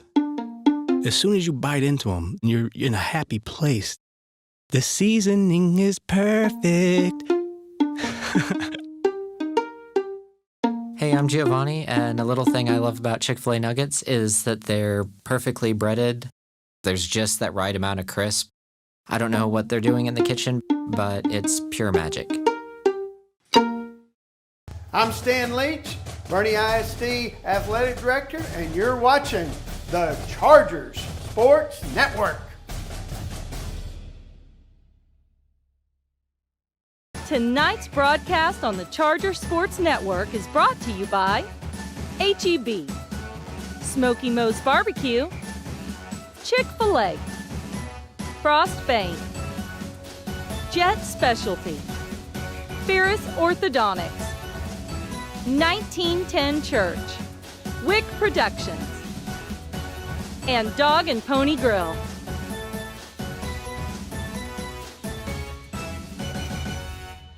This game is going into overtime. At the Dog and Pony, we are calling it OT at the Pony, and we're open until 11 p.m. after Friday night home games. Head over to dogandponygrill.com if you'd like to order before you leave the stadium. And we'll have a Greyhound or Charger burger waiting for you. Dine in with us, grab a cold beverage, and enjoy the rest of the night with our full kitchen open until 11 p.m. Come on over, because we are ready for you. It isn't Taco Tuesday without the freshest tortillas. That's why H-E-B bakes tortillas fresh in store. Your kids won't eat tacos on Tuesday or any day without their favorite toppings. Good thing H-E-B has it all, including guacamole made fresh in store. It's been a really long week, and it's still only Tuesday. That's why H-E-B does all the shopping for you, so you can just pick it up with free curbside. No store does more to bring the best to your door. Shop the app or online and pick up curbside free at H-E-B. Hello, my name is Keith Kaiser. You may know me from the sidelines at Champion Charger football games. I'm here to talk to you about eliminating a real condition called hangry tummy. Symptoms include irritability, inability to concentrate, lack of energy, and the most common symptom. Thankfully, there's a cure. Smoky Moe's Barbecue. Hey! Where's the Smoky Moe's Barbecue? Sorry, Coach. We had hangry tummy. Another Smoky Moe's Barbecue success story.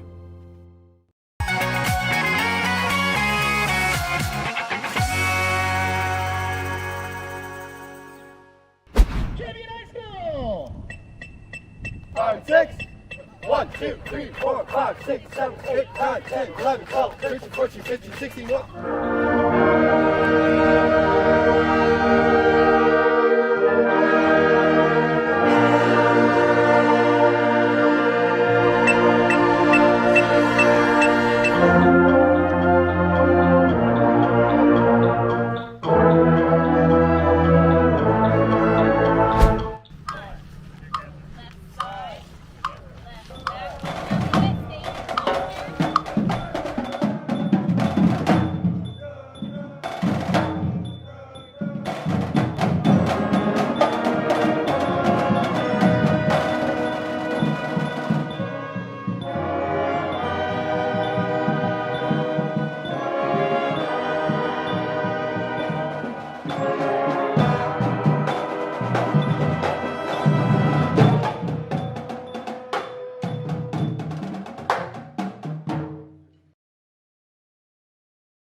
I'm Goldberg, and you're watching the Chargers Sports Network. Who's next?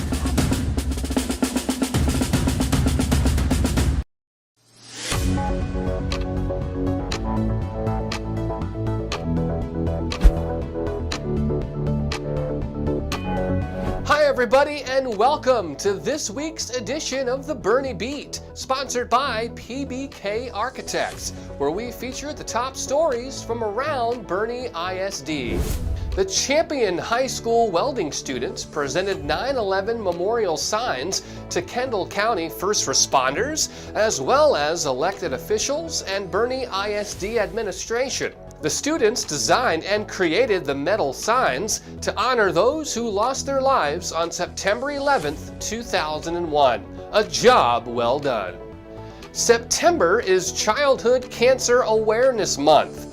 The Boerne High School Gold Out Games were a huge success. BHS sold all of their Gold Out t-shirts and had to order more. The Greyhounds played the game in honor of Reed Neal and raised money for pediatric cancer research. A special shout out goes to our student volunteers who did a great job making this the best Gold Out ever. The Fabra Elementary School All-Pro Dads held their first meeting of the school year recently. All-Pro Dads is a wonderful program that helps parents interact and teach their children positive character traits, such as confidence, integrity, and kindness. This is a fantastic program. Champion High School senior Sabrina Kelly completed the first draft of her full-length novel. Sabrina will now work on refining the novel, as well as complete the second draft and outline the sequel. We can't wait to read it. Congratulations. The Boerne ISD Student Advisory Council held their first meeting this week with Superintendent Dr. Thomas Price. The council is comprised of student leaders from Boerne and Champion High School. The group discussed Boerne ISD's long-range plan and more at the meeting. Champion High School will hold their 2021 homecoming parade on Monday night in downtown Boerne at 6 p.m. There will be a full road closure on the parade route starting at 6 p.m. And now, here are the photos of the week from across Boerne ISD.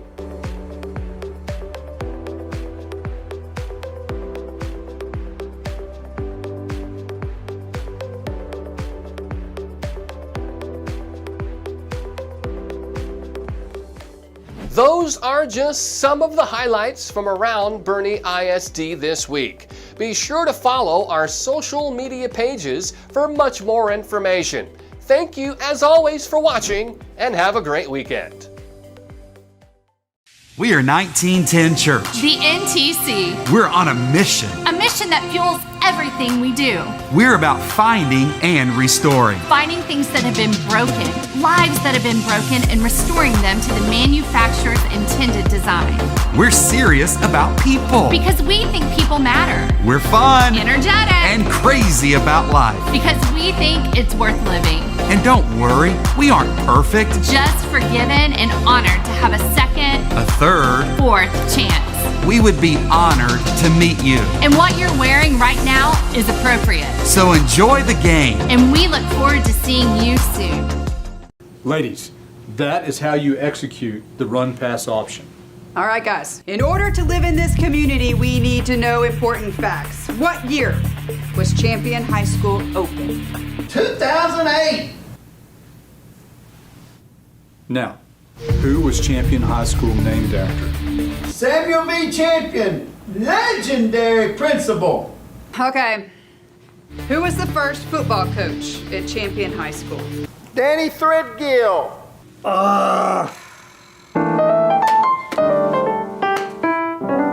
Danny T. Everybody knows that. Yeah.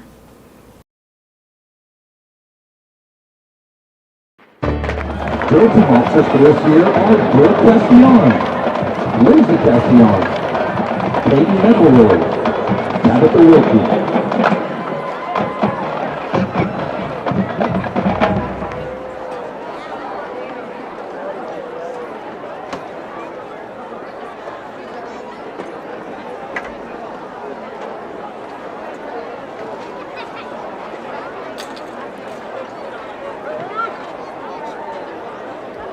Dance team officers for this year are Lieutenant Abby Blackman, Lieutenant Abby Bell, Lieutenant Anna Garcia, Lieutenant Colonel Canby Beavers, Lieutenant Colonel Abby Condell, Lieutenant Colonel Anna Soggy, and Colonel Maddie Young. Champion Charm of the Week, Savannah Ansden. Please welcome the Charms and their special guests as they perform to I Want You Back.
Champion Song Director is Miss Ashton Pruitt, and Assistant Director is Mrs. Belinda Garcia. Managers trainers are Joshua Murray, Natalie McLean, Maribel Romero, Honest Mullen, and Caitlin Henry. Now taking the field is the winning Bernie Champion Charger Band. The band is under the direction of Jason Young, assisted by Matt Cole, Brian Gregory, Daniel DeSales, Chelsea Martinez, and Kevin Tristan. The Charger Band appreciates the incredible support from BISD Choral and Fine Arts, Mr. Ken Peach, Champion High School Principal, Mr. Bill Daniels, BISD Superintendent, Dr. Thomas Price, BISD School Board, and our Champion Charger Band Booster Organization. Special thanks to our sponsors and Sarah GMC, Snyder Engineering, and Legacy Belter Group. The band is under the field direction of drum majors Jacqueline DeVos, Rachel Ecker, Austin Skiba, and Lauren Woodall. The CHS section of the game is the trumpets. The CHS band member of the game is Nick Yike. CHS band president of the game is Aiden Roche. The Champion Charger Band has had an extremely successful UIL contest season. At Region on October 16th, the Charger Band earned a first division and advanced to the area marching contest. The Charger Band earned a pivotal spot in the area finals and finished in 7th place out of all of Area H. This is the first time in school history that the Charger Band competed in area finals. We wrap up our competitive marching season on November 6th at the Remo Cup in Austin. Ladies and gentlemen, the Champion Charger Band.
I'm Goldberg, and you're watching the Charger Sports Network.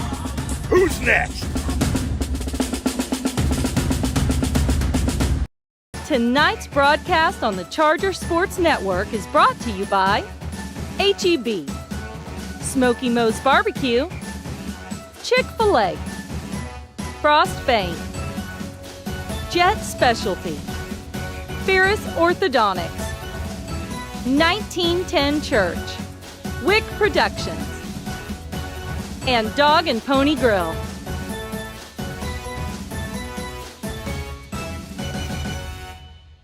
Ladies, that is how you execute the run-pass option. All right, guys. In order to live in this community, we need to know important facts. What year was Champion High School opened? 2008. Now, who was Champion High School named after? Samuel V. Champion, legendary principal. Okay. Who was the first football coach at Champion High School? Danny Threadgill.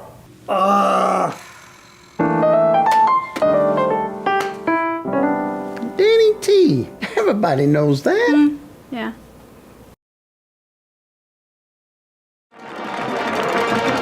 And we welcome you back to Boerne ISD Stadium as we get set for second half action along with Kerry Barbosa. I'm Roland J. Reese.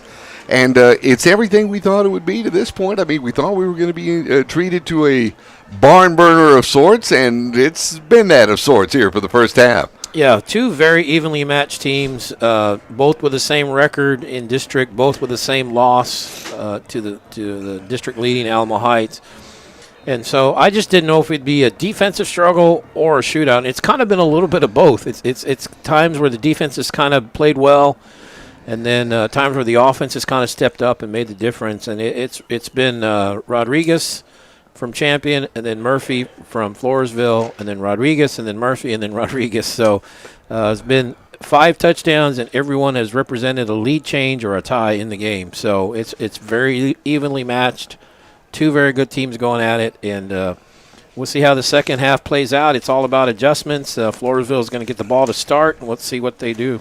And as you mentioned, it is the Rodriguez's leading the Murphys right now at halftime, 21-14, as Champions got a touchdown lead. And yes, indeed, Floresville will have the ball to start the second half as Wallace tees the ball up at his own 40-yard line. Standing back for Floresville, that is Brandon Cortez. Be back there along with Brandon Castillo, and ball's in the air, and the second half is underway. Handled on the far side of the field, coming across the 15, the 20, now to around the 23-yard line goes the return man. That is number 9, that's Clay Pellick with the return. Getting them kind of slow, too. He ran laterally. That's why he ran about 50 yards, but it would, if he fair caught it, it would have been at the 25. So, well, he's at the 23, 1st and 10. See what quarterback Braden Fuller has in his arsenals. He's got 2 receivers to the far side. This time a couple of backs in the backfield with him, and the give, of course, to Murphy. Yeah, movement. Not a clean snap. Ness will back him up. Looks like he's got also Daniel Arellano, who is the backup quarterback. Looks like they have him in the backfield as well. But they're going to have a longer haul here for first down, is to pick up a first down, that is, as the ball's backed up from the 23 all the way back to the 18. It'll now be 1st and 15. Well, they've had quite a few of those pre-snap penalties. Remember, they were 4th and 3, and they had 2 in a row, and it dropped them to 4th and 13, and they had to punt instead of going for it. It'll be interesting to see if those miscues play a factor in the outcome of this game. 1st and 15 on the 18. 2 receivers far side, single receiver near side. The give to Murphy. Across the 25 down to around the 27-yard line before he's met there and wrapped up. In on the stop that time, Sawyer Boley. Boley with 28.5 tackles thus far coming into the game this evening. 1 fumble recovery. Well, Murphy's a guy that he can get you those yards back. He can cover your mistakes, and he got a bunch there. 9 on the pickup. It's 2nd and 6 now. This time once again to Murphy. They had him trapped, but he got away. Just changing direction, gets him out across the 45, down to around the 47-yard line.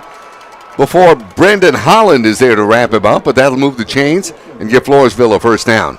18-yard run. Like you said, they did have him trapped in that corner. He reverses field, and he gets 18 out of it. And that's something really good running backs, you can't really coach that. They just know to do that instinctively. So this time, single receiver either side for quarterback Brendan Fuller on a 1st and 10. His own 45-yard line. Fuller rolling. Fuller unloads, looking downfield, has a man. Great defensive play to break things up that time by the champion secondary man. Looks like Caraway. Jacob Caraway did a good job, and Caraway's got a right to go for that ball, so he can jump up. As long as he's going for that ball, did a good job knocking it away. Well, that style of play has Caraway a pair of picks and a fumble recovery thus far on the season, as he's doing a great job from that quarterback position. 2nd and 10 now from the 45-yard line. Time Fuller with a pair of receivers near side and a single receiver to the far side. Once again to give Murphy. He'll be wrapped up this time for not much of a gain. As we see getting up off the bottom of that pile once again, Sawyer Boley. Also coming over, Cole Kennedy. Tanner Lee's well getting up or contributing to that tackle. And that's what you got to do with Murphy. He's going to get his big gainers, but he can't have it that easy every time. You got to stuff him for some plays like that. That time they did. Only a gain of 1. It's 3rd and 9 now from the 46-yard line. Fuller dropping back. This time unloads. Has his receiver, I believe, with just enough for the first down. Goes Preston Freeman. That'll move the chains, and the drive is alive for Floresville. Yeah, that was a good job by the Floresville offensive line. Champion brought in 2 blitzers. They picked him up well. Gave Fuller some time, and he hits the receiver for the first down. Freeman with 20 catches for 485 yards coming into play tonight. 7 touchdowns on the season. It's 1st and 10 now from the champion 45 for Floresville. To give once again Murphy, and he's got room. The 35, the 30. They almost trip him up, and finally I think he falls under his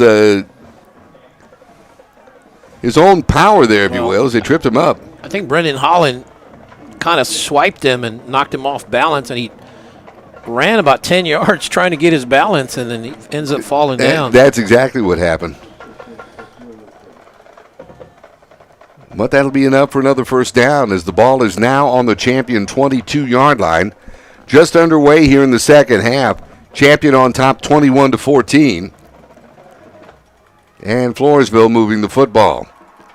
Fuller rolling out. Fuller once again has a man. Inside the 5 as the receiver spins away, and into the end zone goes Brandon Cortez for a Floresville touchdown.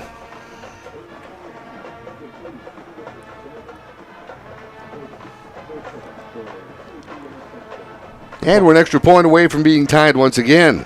A couple nice moves by Cortez. Makes the catch, and then does a spin move as he gets near the goal line and gets in that end zone.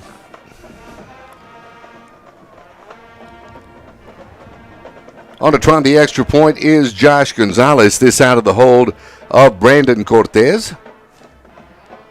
Snap is down, kick is up, and with 9:07 left to go in the third quarter, we are tied once again. Our score, champion 21, Floresville 21. Back with more in a moment here on the Charger Network.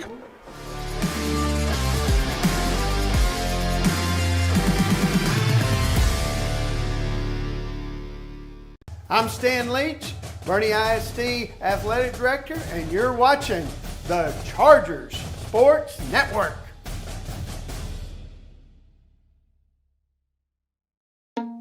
Hi, I'm Scott, and I love Chick-fil-A nuggets because the flavor is unparalleled.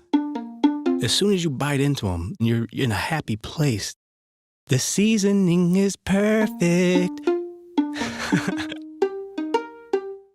Hey, I'm Giovanni, and a little thing I love about Chick-fil-A nuggets is that they're perfectly breaded.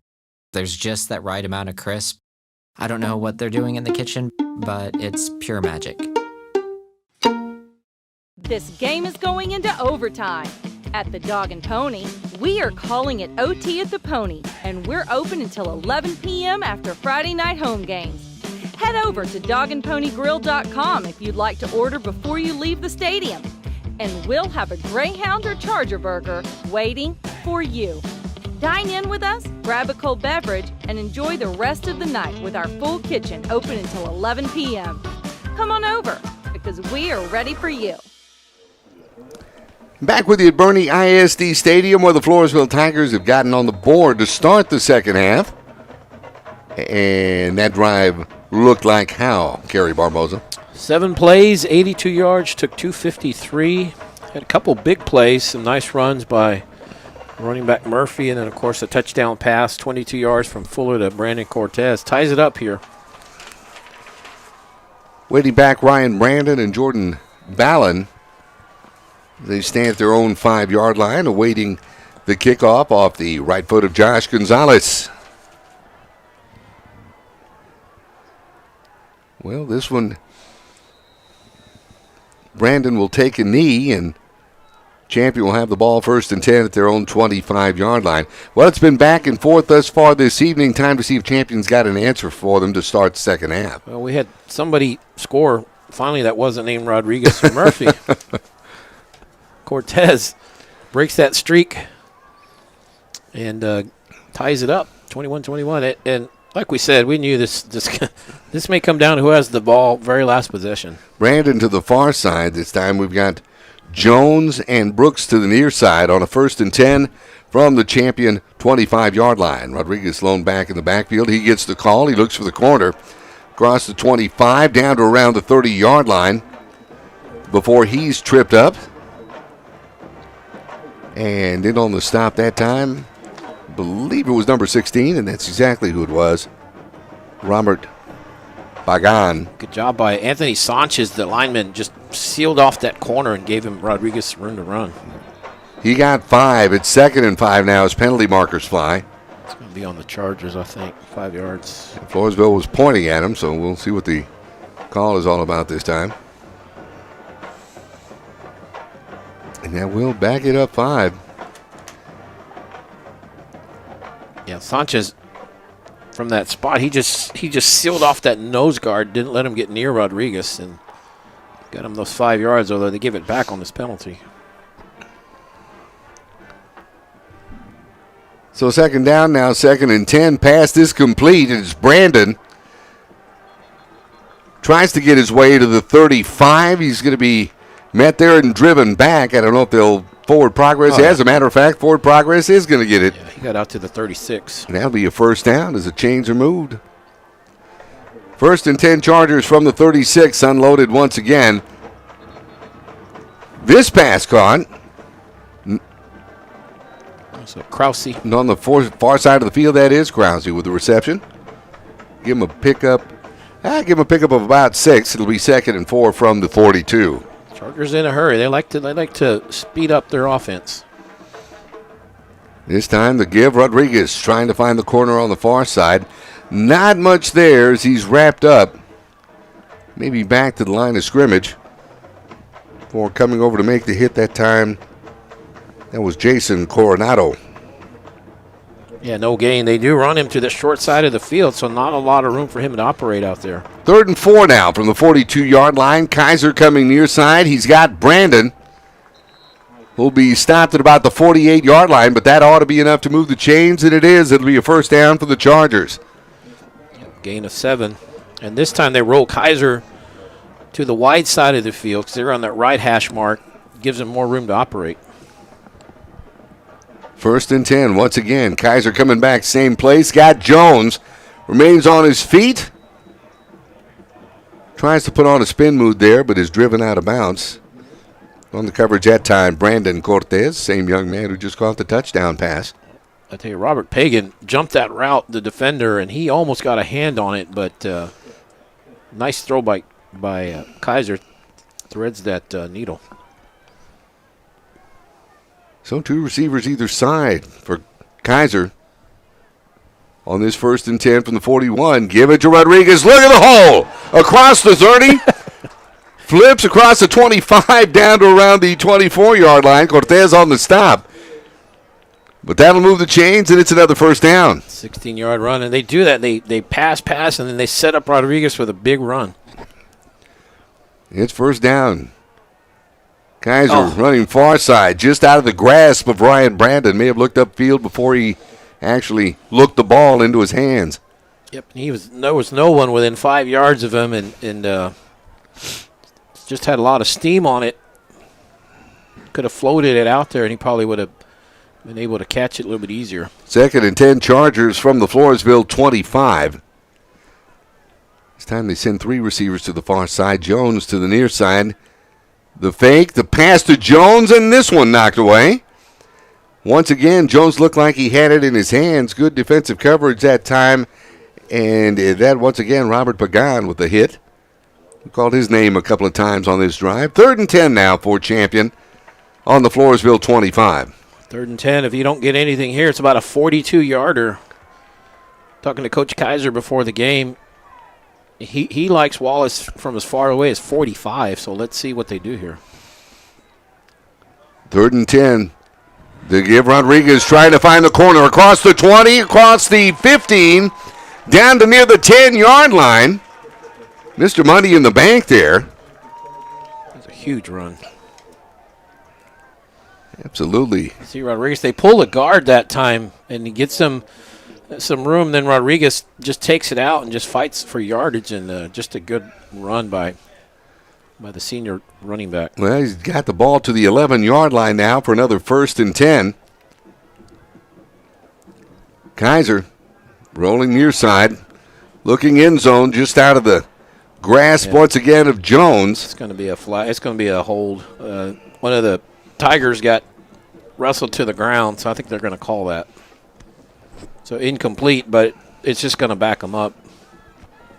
Ian Rivera on the coverage from his outside linebacker position. Here's the call, and that is a hold on Champions. This will back it up a ways. Yep, one of the linemen just basically tackled one of the Floresville defenders, so try to get those yards back. So it backs it up 10. It'll be 1st and 20 now. Line of scrimmage is the Floresville 21-yard line. Kaiser.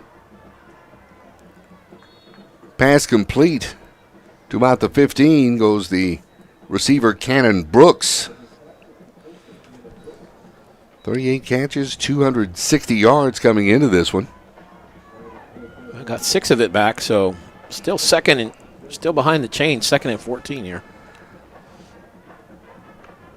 Brandon in motion near side. The give, Rodriguez breaking out of tackles.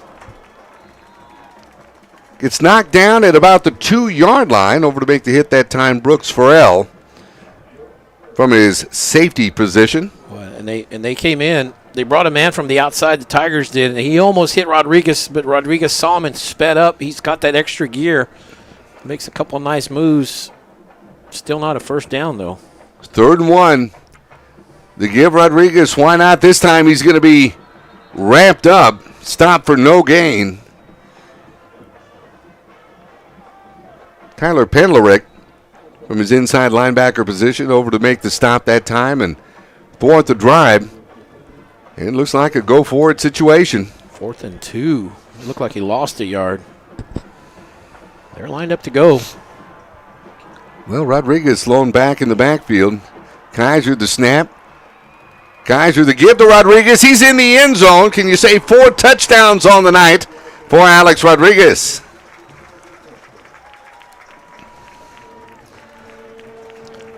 Well, you know, right there, you're 4th and 2 at the 3. You think, okay, do we take points here and take the lead, or do we go for the touchdown and try to score and get up 7 on them? And we know what they did, and why not give it to Rodriguez? Absolutely. Extra point is true, and with 4:43 left to go here in the 3rd quarter, our score now, Champion 28, Floresville 21. Back with more in a moment right here on the Charger Network.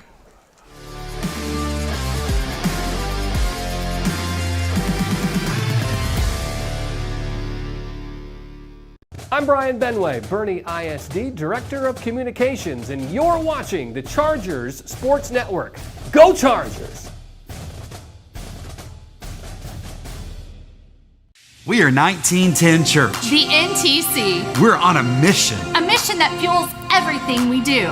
We're about finding and restoring. Finding things that have been broken, lives that have been broken, and restoring them to the manufacturer's intended design. We're serious about people. Because we think people matter. We're fun. Energetic. And crazy about life. Because we think it's worth living.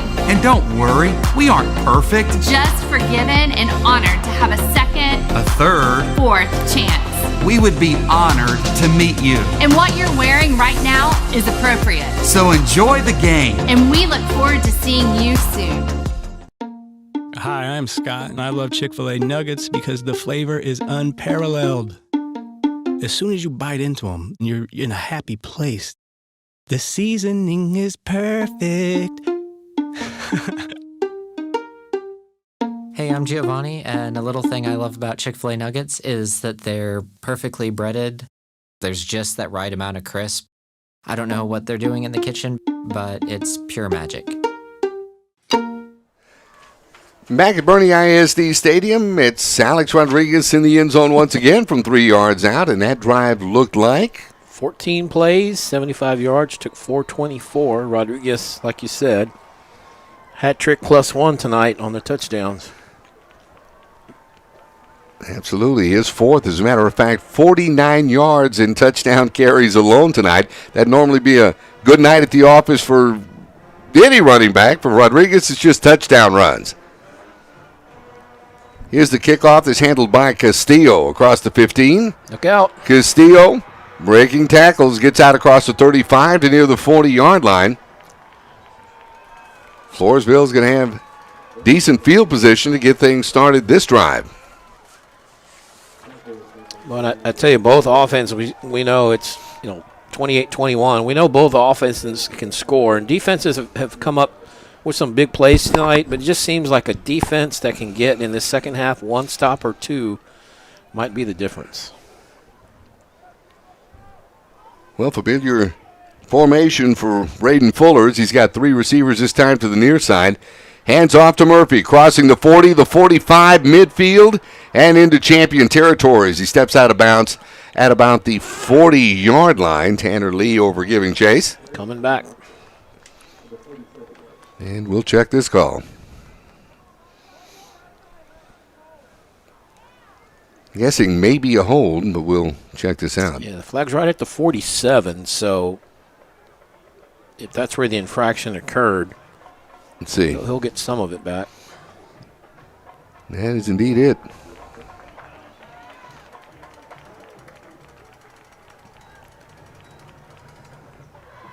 The infraction occurred at the 46, so they're going to back him up to the 36.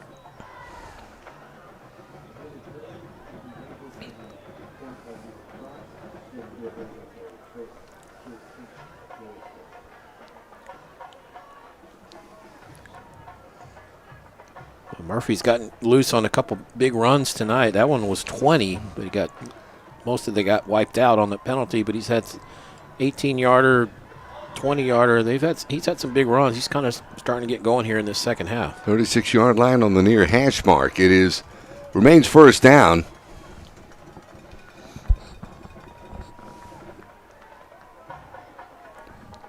Once again, 3 receivers to the near side for quarterback Braden Fuller. The give once again, Murphy, why not? Squirting out of tackles across the 40 down to around the 40, well, call it the 42-yard line as he gets past the original line of scrimmage.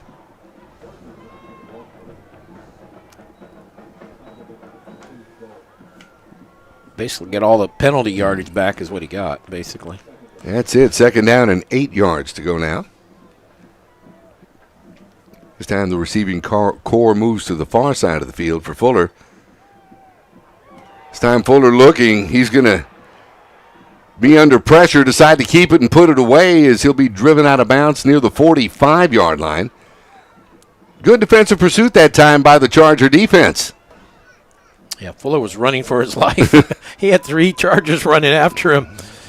And I thought he might just throw it away, and he avoided taking a pretty good pop there. He made a nice little move at the very end. I believe that was Kate Galt there who was giving chase. Third down, 7 yards to go from the 43. In essence, I guess a pickup of 1. It's Fuller. This time drops back, pass caught at midfield, and hauling that one in is Nate Luther. He's come up with some clutch catches this evening for Floresville. And that'll move the chains and give the Tigers a first down. Yeah, 3rd and 7. That might have been 2-down territory depending on, they were at the 43, but it doesn't matter because they get the first down at midfield. They needed 7, and they got right at 7. So 1st and 10 from midfield. Fuller, the give to Murphy, trying to spin out of trouble. Only able to get a couple of tough yards as Carson Schwartz comes over to put the hit on him. A little help from Tanner Lee as well. Gain of 2, it'll be 2nd and 8. Yeah, Chris Jancic shot in there, and he's the one that forced Murphy back to where all the help was, and that's why he limited his gain to just 2. Line of scrimmage, the champion 48 on this 2nd and 8 for Floresville. Fuller once again buying time. Unloads, has a man inside the 10. Stopped at about the 2-yard line is the receiver, Preston Freeman. Oh, what a great grab by Freeman. You see Fuller just kind of step up and float it, and Freeman just does a great job and makes the catch. Good job by the Chargers to tackle him, not let him get in the end zone. But that will set up a 1st and goal from the 2-yard line. 46-yard completion.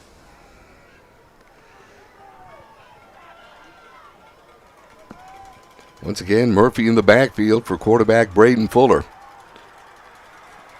The snap to give to Murphy. He tries to get around the outside. Maybe back to the line of scrimmage. He might have lost one. Before Sawyer Boley makes the stop from his safety position. That'll bring up a 2nd and goal now. Yeah, I think he lost one. And we know both teams are going to score. You just got to make it as hard as possible to get into the end zone. Yeah, don't necessarily give him a gimme. Yep.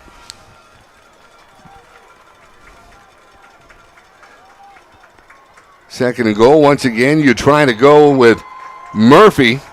Nothing doing there. Oh, flag. Charger defense led by Carson Schwartz, and laundry when you don't need it. This happened the last drive. Remember, they had him. They stuffed him on a couple plays. It would have been 3rd down. The flag comes out. But I tell you, I think they're so quick on those flags. You got to allow just a little bit past the whistle. Well, still discussing it. It would be 3rd and goal. And here comes the call. Personal foul against the defense. That's going to be a 1st down then. Now you're going to have four more cracks at it.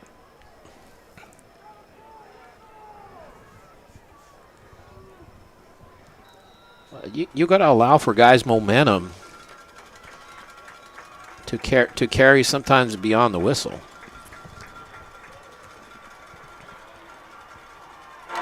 Well, we reset the down markers. It's 1st and goal. Just where we started, 2-yard line. Fuller looking end zone. Pass intercepted! And I believe I saw another flag unless it was just a marker. But that was huge if that stands. Yeah, let's see what it is. Sawyer Boley, I believe, is the one that came up with the interception. Let's see if it stands.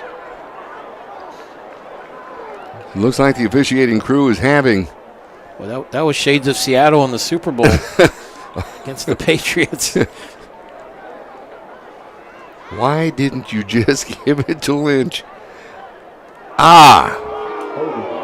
If you can imagine, another costly penalty for Champion. Okay, if it's a hold, then why does it come out after the interception and the run?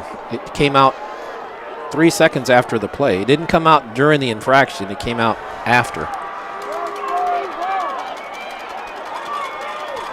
Wow, so a big opportunity thwarted for the Chargers as we're looking at another 1st and goal for Floresville at the 2-yard line. The third 1st and goal from the 2 of this drive. Minute 25 left to go of the quarter. For the moment, Chargers holding on to a 7-point lead. The give this time, once again, they stop Murphy, but he bounces off.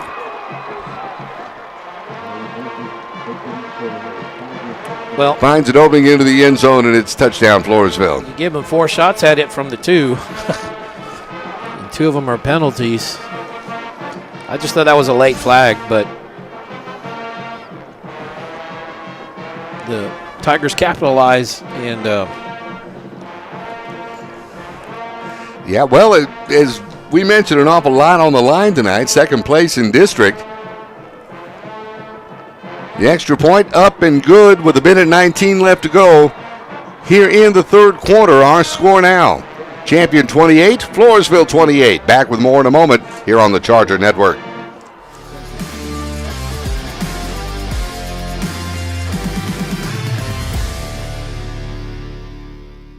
Tonight's broadcast on the Charger Sports Network is brought to you by H-E-B, Smoky Moe's Barbecue, Chick-fil-A, Frost Bank, Jet Specialty, Ferris Orthodontics, 1910 Church, Wick Productions, and Dog and Pony Grill.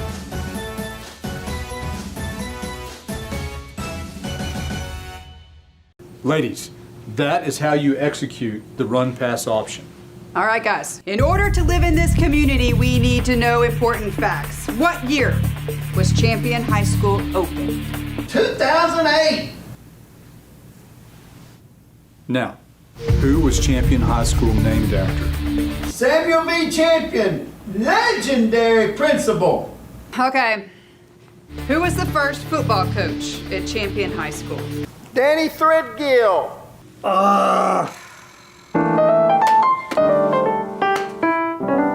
Danny T. Everybody knows that. Yeah. Well, with a minute 19 left to go here in the 3rd quarter, Floresville in the end zone on a 2-yard touchdown run by Darian Murphy.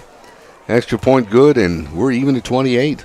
Good job by Murphy. He hits the hole, nothing there. They were going to stuff him, and he just bounces it outside and caps a 7-play, 60-yard drive, 3:15 off the clock, and 2 penalties on the Chargers there. Charger defense wiped out an interception. Fuller kicking off for Floresville. This one goes to the far side. That's Brandon handling it across the 20, the 25, the 30.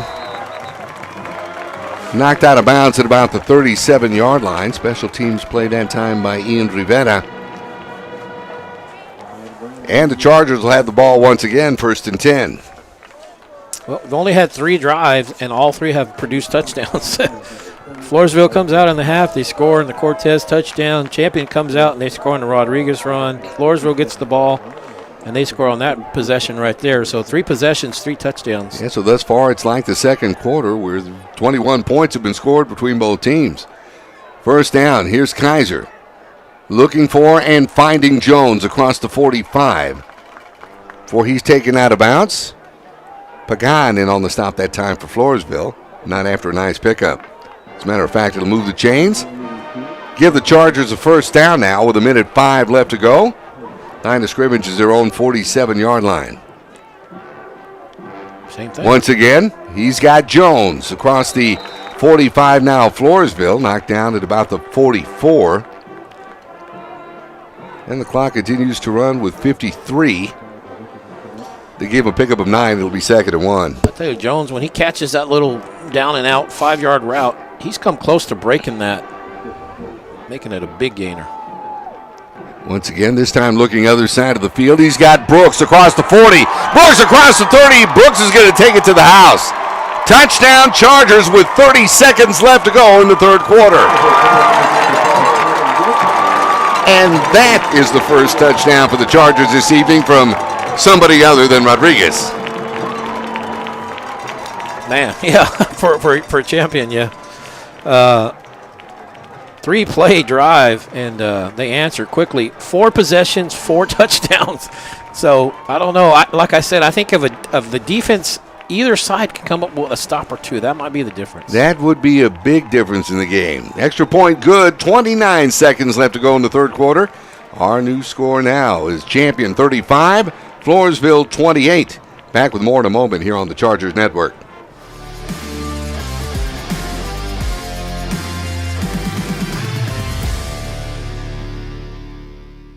Tonight's broadcast on the Charger Sports Network is brought to you by H-E-B, Smoky Moe's Barbecue, Chick-fil-A, Frostbane, Jet Specialty, Ferris Orthodontics, 1910 Church, Wick Productions, and Dog and Pony Grill.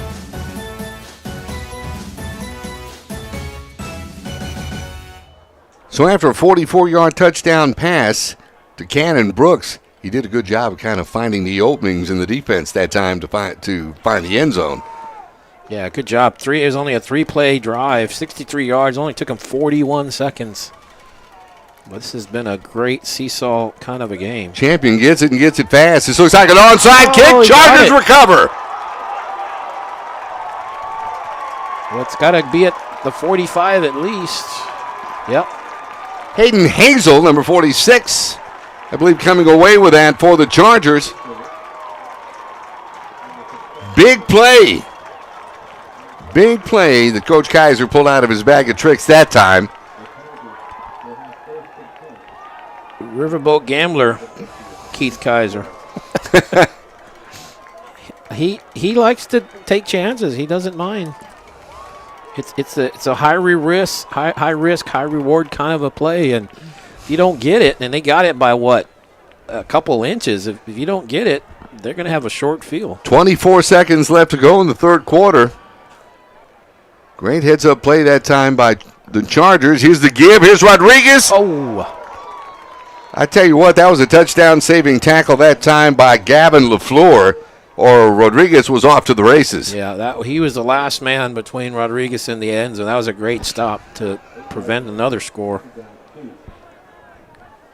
They give him a pickup of 8 on that play. It'll be 2nd and 2 and see if they get the play off, and they don't. There's 3. Well, apparently they're going to get it off. As Rodriguez will squirt across the 35 down to around the 31-yard line, giving the Chargers a first down when we come back with fourth quarter action. Our score at the end of 3, Champion 35, Floresville 28. Don't go away. We got the fourth quarter on the way right here on the Chargers Network.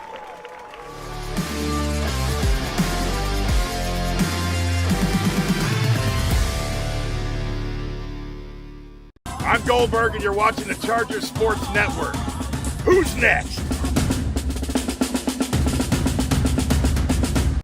Tonight's broadcast on the Charger Sports Network is brought to you by H-E-B, Smoky Moe's Barbecue, Chick-fil-A, Frostbane, Jet Specialty, Ferris Orthodontics, 1910 Church, Wick Productions, and Dog and Pony Grill.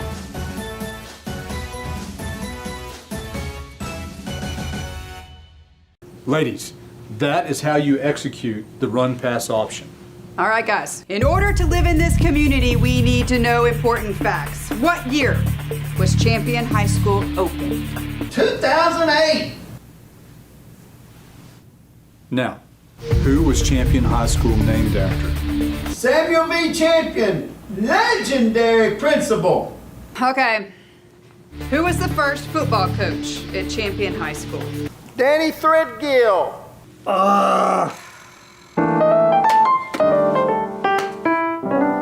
Danny T. Everybody knows that. Yeah.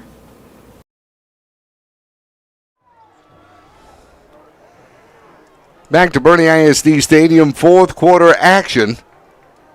The champion Chargers just recovered an onside kick to end the third quarter. Couple of Alex Rodriguez runs has him set to this point with a 1st and 10 on the Floresville 31. Rodriguez across the 30, down to around the 29 for a couple of tough yards. Should bring up a second at about 8. Good job by Julian Herrera making that stop, not letting him, kind of find that second gear.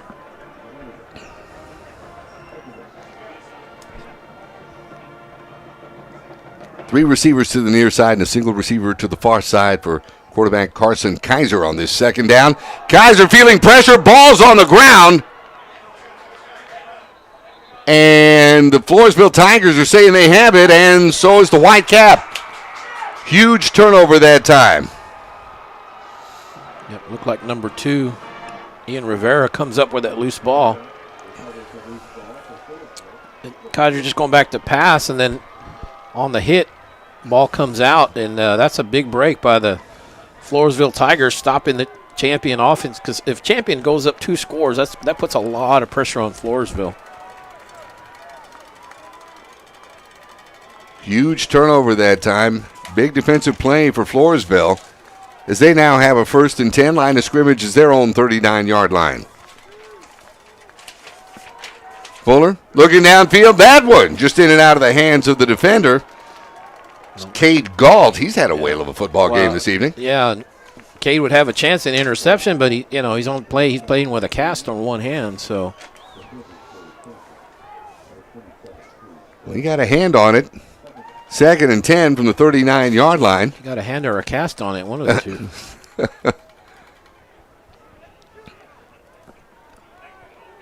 Freeman this time to the near side. A pair of receivers to the far side on this 2nd and 10. Here's Fuller. Here's the give. Here's Murphy. This time he's drugged down at about the 43-yard line. In on the stop was Chris Janisic from his defensive end position. Tanner Lee shot through there, made him hand the ball off. So they give Murphy a pickup of 5. 3rd down, 5 now from the 44-yard line.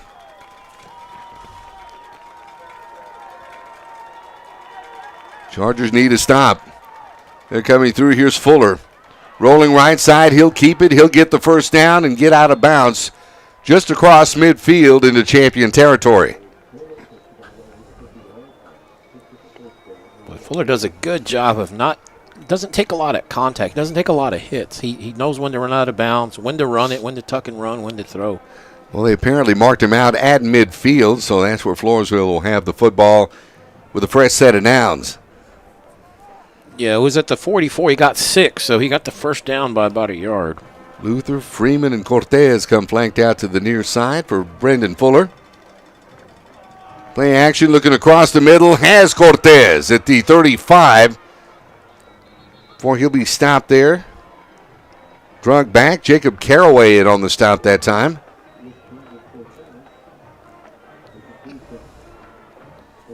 There's a little help from Brendan Holland. That'll move the chains for Floresville once again, and it'll be a 1st and 10. This time at the Champion 33. Pick up a 17. And they moved Murphy out now on that right side. He's a dangerous receiver. We know he caught a touchdown pass in that 1st half. 1st and 10. Fuller decides to keep it himself. Looking for the corner and finds it. He'll get a couple of tough yards. Penalty markers down. I'm going to sense that may be a hold. Generally in that area. And when a quarterback's running like that, you want to protect him. Sometimes you hold and you just hope they don't see it, because sometimes you get away with it. Yeah, as a seasoned offensive lineman once told me, you hold on every play. Yeah. You just hope they don't catch you. That is the case. You just don't get caught every play, or you hope you don't. And sometimes you do it to protect your quarterback, in a sense. Oh, sure.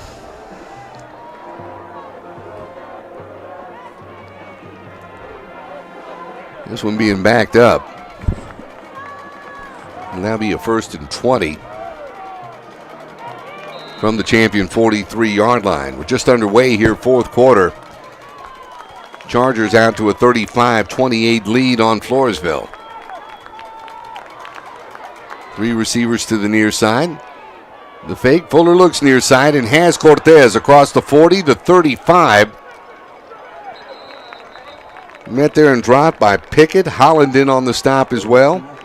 Jacob Caraway to put a stop on the Tiger receiver. Got basically penalty yardage back. Think about it. They brought pressure, and watch Cade Galt hit him at the end there, and he drops Fuller to the ground. That's what you want to do, is you want to make him uncomfortable back there and kind of knock him around a little bit. Well, we got that situation once again where Darian Murphy will line up as a wide receiver. He'll be set over here to the near side of the field, while the triplets are out to the far side. 2nd and 9 now for the champion 32-yard line. Fuller. Blitz. Here comes the pressure. This time they wrap up Fuller. Big hit that time, and putting the final tag on him was Chris Janisek. Well, they brought 6 men in. They brought the house on 2nd and 9, and he was going to be a passing down. And they just brought in more men than Floresville could block, and so one of them gets free. And I tell you, Fuller's elusive. He almost got out of that, but they get to him. Knocked him for a 9-yard loss. This will be 3rd and 18 now from the champion 41. Once again, pressure coming. Fuller unloads and has a man. That's Luther, but he'll be stopped way short of a first down. Matter of fact, just a short pickup. No pickup. He actually just got back to the line of scrimmage.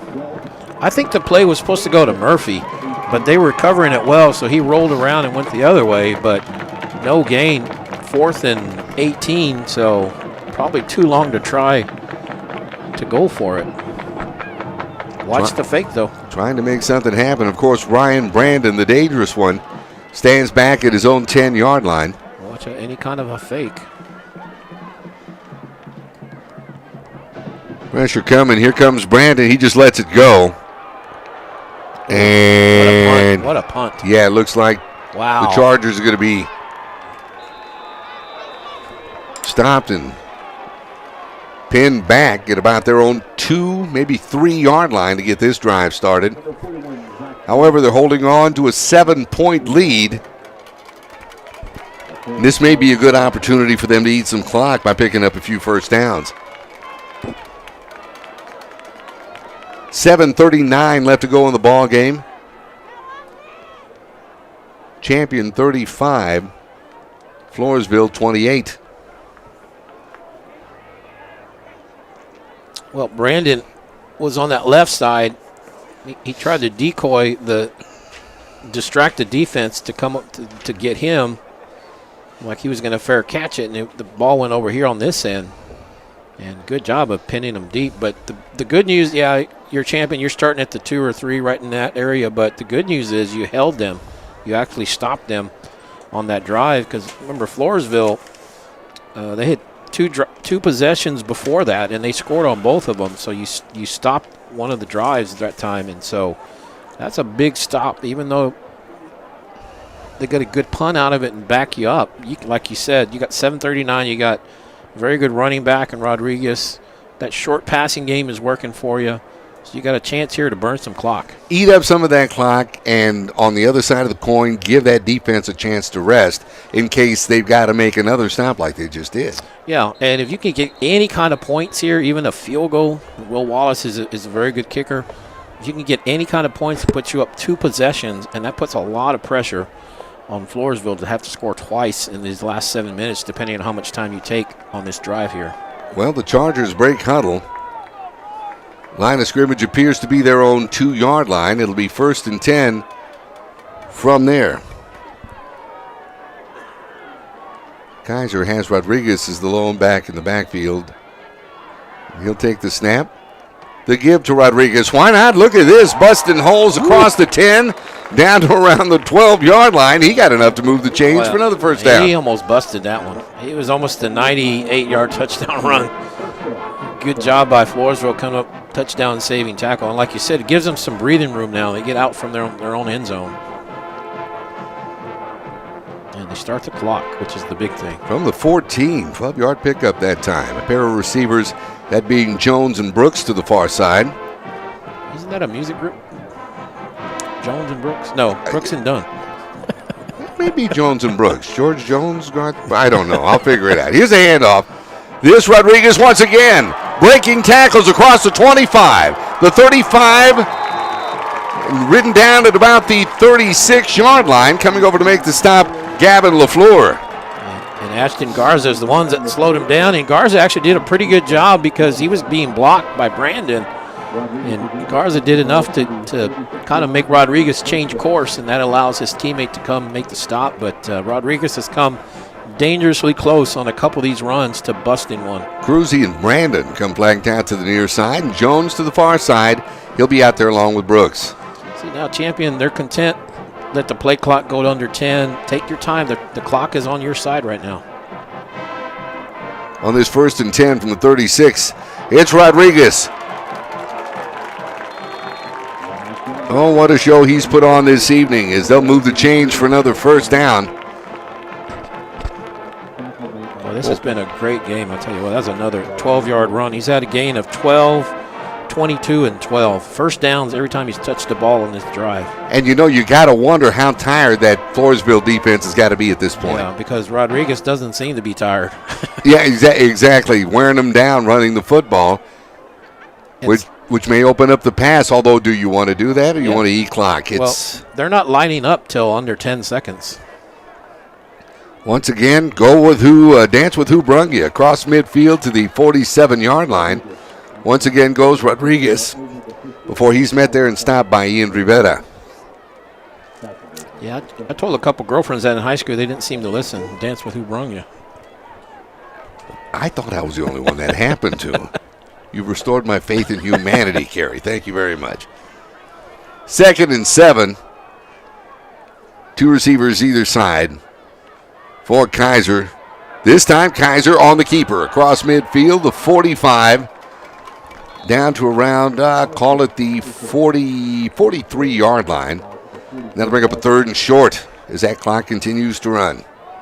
Got 5 of that, makes it a 3rd and 2. Nice play. They've been going Rodriguez every carry, every play. So why not fake it to him, try to suck the defense in and let Kaiser go to the outside. He does get 5, brings up a manageable 3rd and 2 here.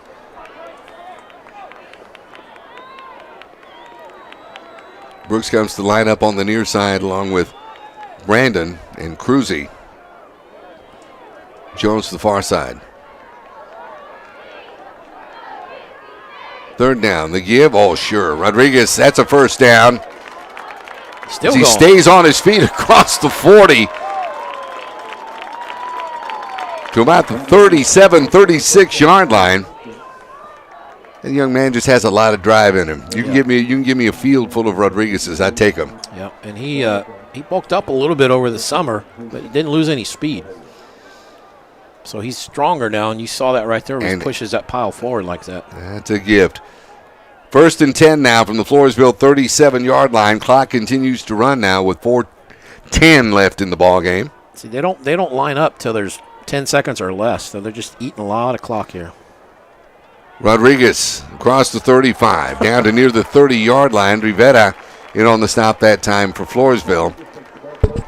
Along with some help that time, I believe that was Ivan Garza coming over to make the stop.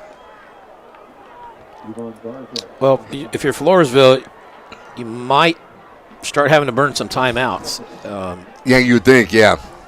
At this point, because clock's under 4 minutes, going on 3.5 before they snap this ball. And both teams still 3 timeouts apiece. Yeah, and they're just waiting. They're just letting the clock run.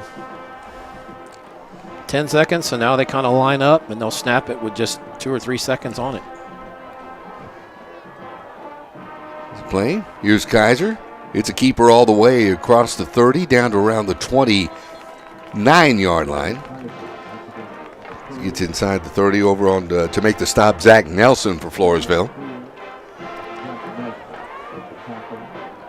So as we were talking about, the winner of this one this evening, it'll be sole possession of 2nd place in the district. With 1 left. With 1 game left. So even if whoever wins this loses next week, they'll still have the tiebreaker against the other. So big game.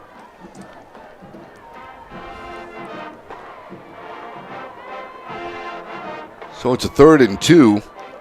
Is this time Rodriguez? Got it. Show of hands of who's surprised he got the ball that time. As he gets down to around the 25-yard line. Chains moved. It'll be another first down for Champion. And last 3rd and 2, they give it to Rodriguez, and he got 8. And this time he gets 4. They only needed 2. So, again, it's going to be the same thing. He comes out of the game. Yeah. To an ovation from the Charger faithful. Well deserved. He's going to get a little bit of a rest. He deserves it. He's first in the whirlpool tonight. But I guarantee you, he doesn't want to come out. But again, they're just going to run the ball. Old Reha checking into the ball game in the backfield now, and he'll get the handoff across the 25. Well, to be driven back to about the 27-yard line. Floresville's going to burn a timeout here because clock's getting away from us at 2 minutes. They gotta slow it down. That's it. 2 minutes left in tonight's game. Champion Chargers driving and holding on to a 7-point lead as Chargers on top of Floresville, 35-28. We'll be back with the final 2 minutes here in just a moment on the Charger Network.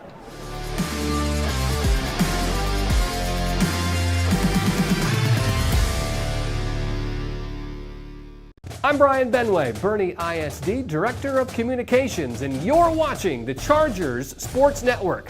Go Chargers! We are 1910 Church. The NTC. We're on a mission. A mission that fuels everything we do. We're about finding and restoring. Finding things that have been broken, lives that have been broken, and restoring them to the manufacturer's intended design. We're serious about people. Because we think people matter. We're fun. Energetic. And crazy about life. Because we think it's worth living. And don't worry, we aren't perfect. Just forgiven and honored to have a second, a third, fourth chance. We would be honored to meet you. And what you're wearing right now is appropriate. So enjoy the game. And we look forward to seeing you soon. Hi, I'm Scott, and I love Chick-fil-A nuggets because the flavor is unparalleled. As soon as you bite into them, you're in a happy place. The seasoning is perfect. Hey, I'm Giovanni, and a little thing I love about Chick-fil-A nuggets is that they're perfectly breaded. There's just that right amount of crisp. I don't know what they're doing in the kitchen, but it's pure magic.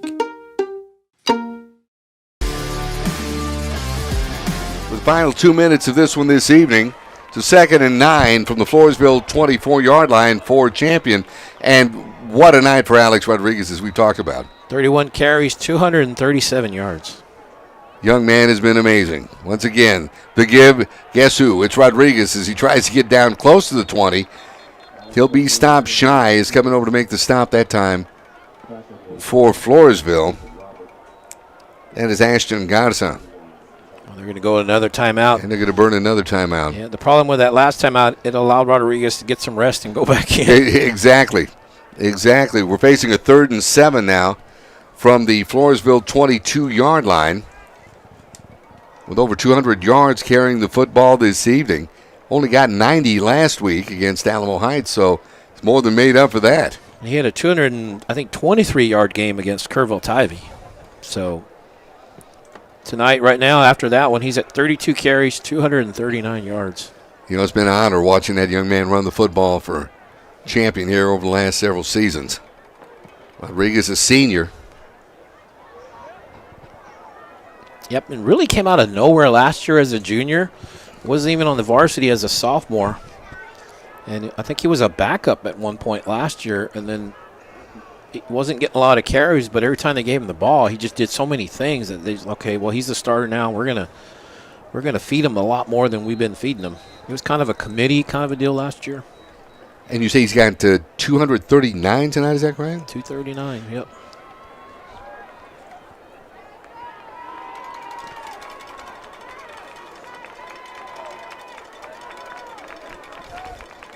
So that brings him to 747 yards running the football in his 5th game.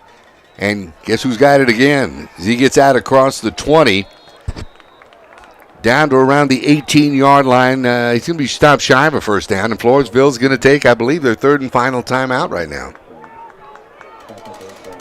Yep, and if he would have got it, that would have been the ball game. So it's 4th and 4.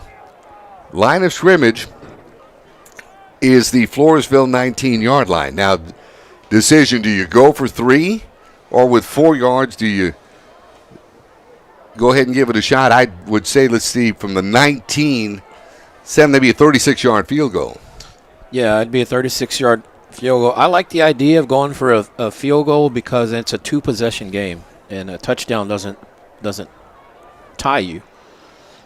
Right, and we know that just like Champion, Floresville can score quickly. Yeah, and you got Will Wallace.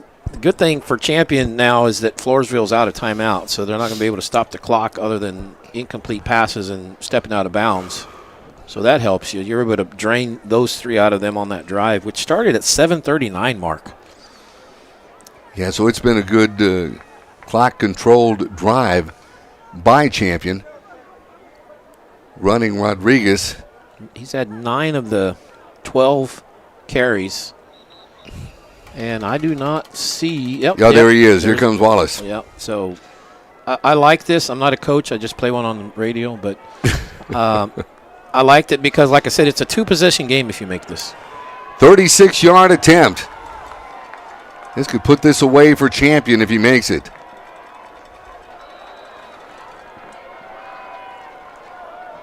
Here we go. Big play coming. The snap. The kick. And no good. No good. So Wallace comes up short for the Chargers with 1:42 left to go. And there's still life for Floresville as they'll take over. 1st and 10 at their own 19. That's time. Again, the biggest thing working against Floresville right now is they have no timeouts. Now you got to look and hope that the Charger defense has had enough time to rest and replenish for a big stop on this drive as the Charger faithful are on their feet. 1st and 10.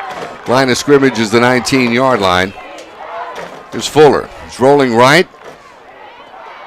Bit of pressure coming, but he puts it away and decides to keep it. He'll be driven out of bounds shy of the 30-yard line, but a nice pickup for the Floresville quarterback.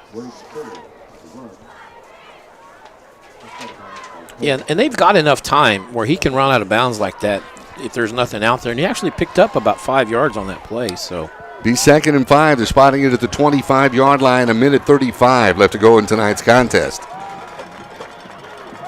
2 receivers near side and a single receiver far side for Braden Fuller. Fuller drops back once again.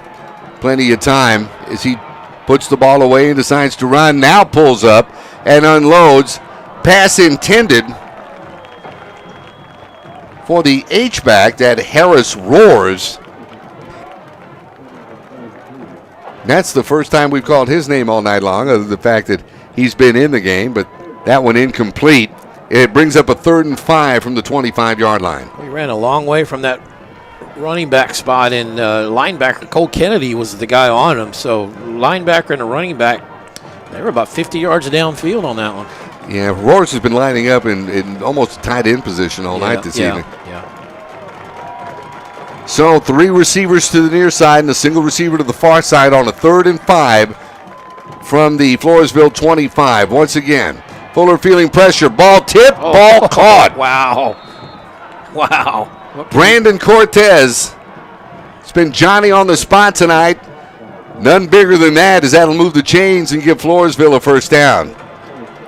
You see the tip and you think, okay, it might be an interception. Nope, it goes right to the receiver. It keeps the drive alive. From the 35, 1st and 10, Floresville. Fuller looking to pass, this time unloads. Yeah, they got that was pretty blatant. I think Pickett got a hold of the jersey there. The intended receiver, Preston Freeman.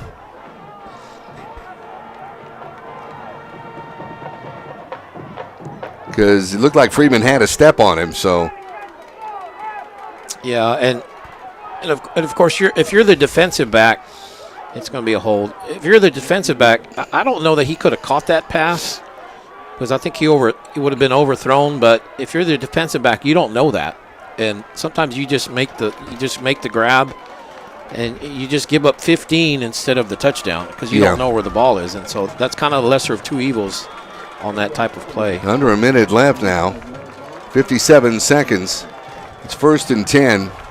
And Floresville has the ball at their own 45-yard line. Once again, 3 receivers to the near side. As Fuller drops back, feels a bit of pressure, steps into it, this time unloads, just gets rid of the football. Stop the clock with 49 seconds left to go. It'll be 2nd and 10 from the 45.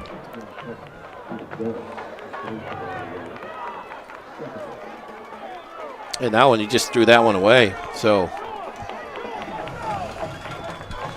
Champion might have to burn a timeout to get the right personnel in. They're playing that what we saw right before the half, where they were just had their safeties way back about 30, 40 yards off the ball. And Murphy goes flanked out to the far side. He'll line up as a wide receiver, 3 to the near side on this 2nd and 10 from the 45. And here's Fuller, and he's looking in Murphy's direction. This just off his fingertips and out of bounds. Pass incomplete. His back defensively was Jacob Caraway. And that may be the guy you need to get on, Murphy. Yeah, 3rd and 10 now. And Champion's only rushing 3, and they're keeping 8 back in coverage. And they do kind of have a spy between Galt and Kennedy that will stay around that line of scrimmage just in case the quarterback tries to run. Well, they line up the same way with Murphy to the far side and 3 receivers to the near side. 3rd and 10 from the 45. Fuller looking. Fuller unloads and has Cortez once again across midfield. That ought to be enough for a first down. Apparently looking where the linesman is, that is the case. That'll move the change with 37 seconds left to go in the ball game. 1st and 10, Floresville. They're on the Champion 44-yard line. Well, this is just how the first half ended, where they were driving, were out and had one timeout, remember, and Champion had their defenders back. But this is for the ball game here. This is it. Floresville with no timeouts left. This time they'll send Murphy out to the near side and the 3 receivers to the far side. This time looking for Murphy, has him at the 40. He'll get out of bounds wisely. To stop the clock, he'll be out of bounds at about the 37, I believe is where they'll mark it. 37-yard line, and it'll be 2nd and 3 for Floresville. 33 seconds left. It's been good clock management by the Tigers. Once again, triplets to the far side, Murphy to the near side. Fuller stepping up, Fuller scrambling, trying to buy time. He unloads, looking downfield. Batted down by the intended receiver, Nate Luther. Yeah, he batted his own pass down. Just not able to make the catch. Had it right in his hands. Yeah, just not able to. And I think what he's looking at, Luther, is he's trying to keep his feet in bounds, and so I think he's worried about where his feet are because you want to be in bounds, obviously. But that would have been a big gainer. That was amazing. He was by himself. Yeah. So it'll be 3rd and 3 now from the 37-yard line. Luther will go out flank to the far side with Cortez and Freeman. And Murphy to the near side. Quick out this time. They go to Cortez. He makes the catch. That'll be enough for a first down. Taken down that time by Holland. And the chains will move. Well, the clock should be running. They're saying did he spike it? Did he clock it? They lined up quickly. He may have. If he did, it got past me. I think he just clocked it right now. And so it's 2nd down, I think. Well, very interesting. Yeah, as a matter of fact, the down marker does mention 2nd down. Because there's no reason that the clock is stopped. Because Champion hasn't called the timeout. 3 receivers far side, single receiver near side. Ariano is the back in the backfield with Fuller. Once again, feeling pressure. Fuller grabbed. He'll be sacked. Big play of the game, and that is coming off Cole Kennedy. That's going to do it. And that's going to do it.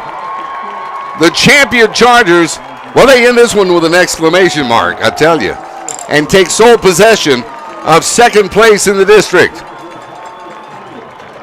Final score this evening, Champion over Floresville, 35-28, and this is, and you see Floresville several players on the turf right now. It has to be heartbreaking. They both sides just gave everything they had. Nothing in the tank left tonight.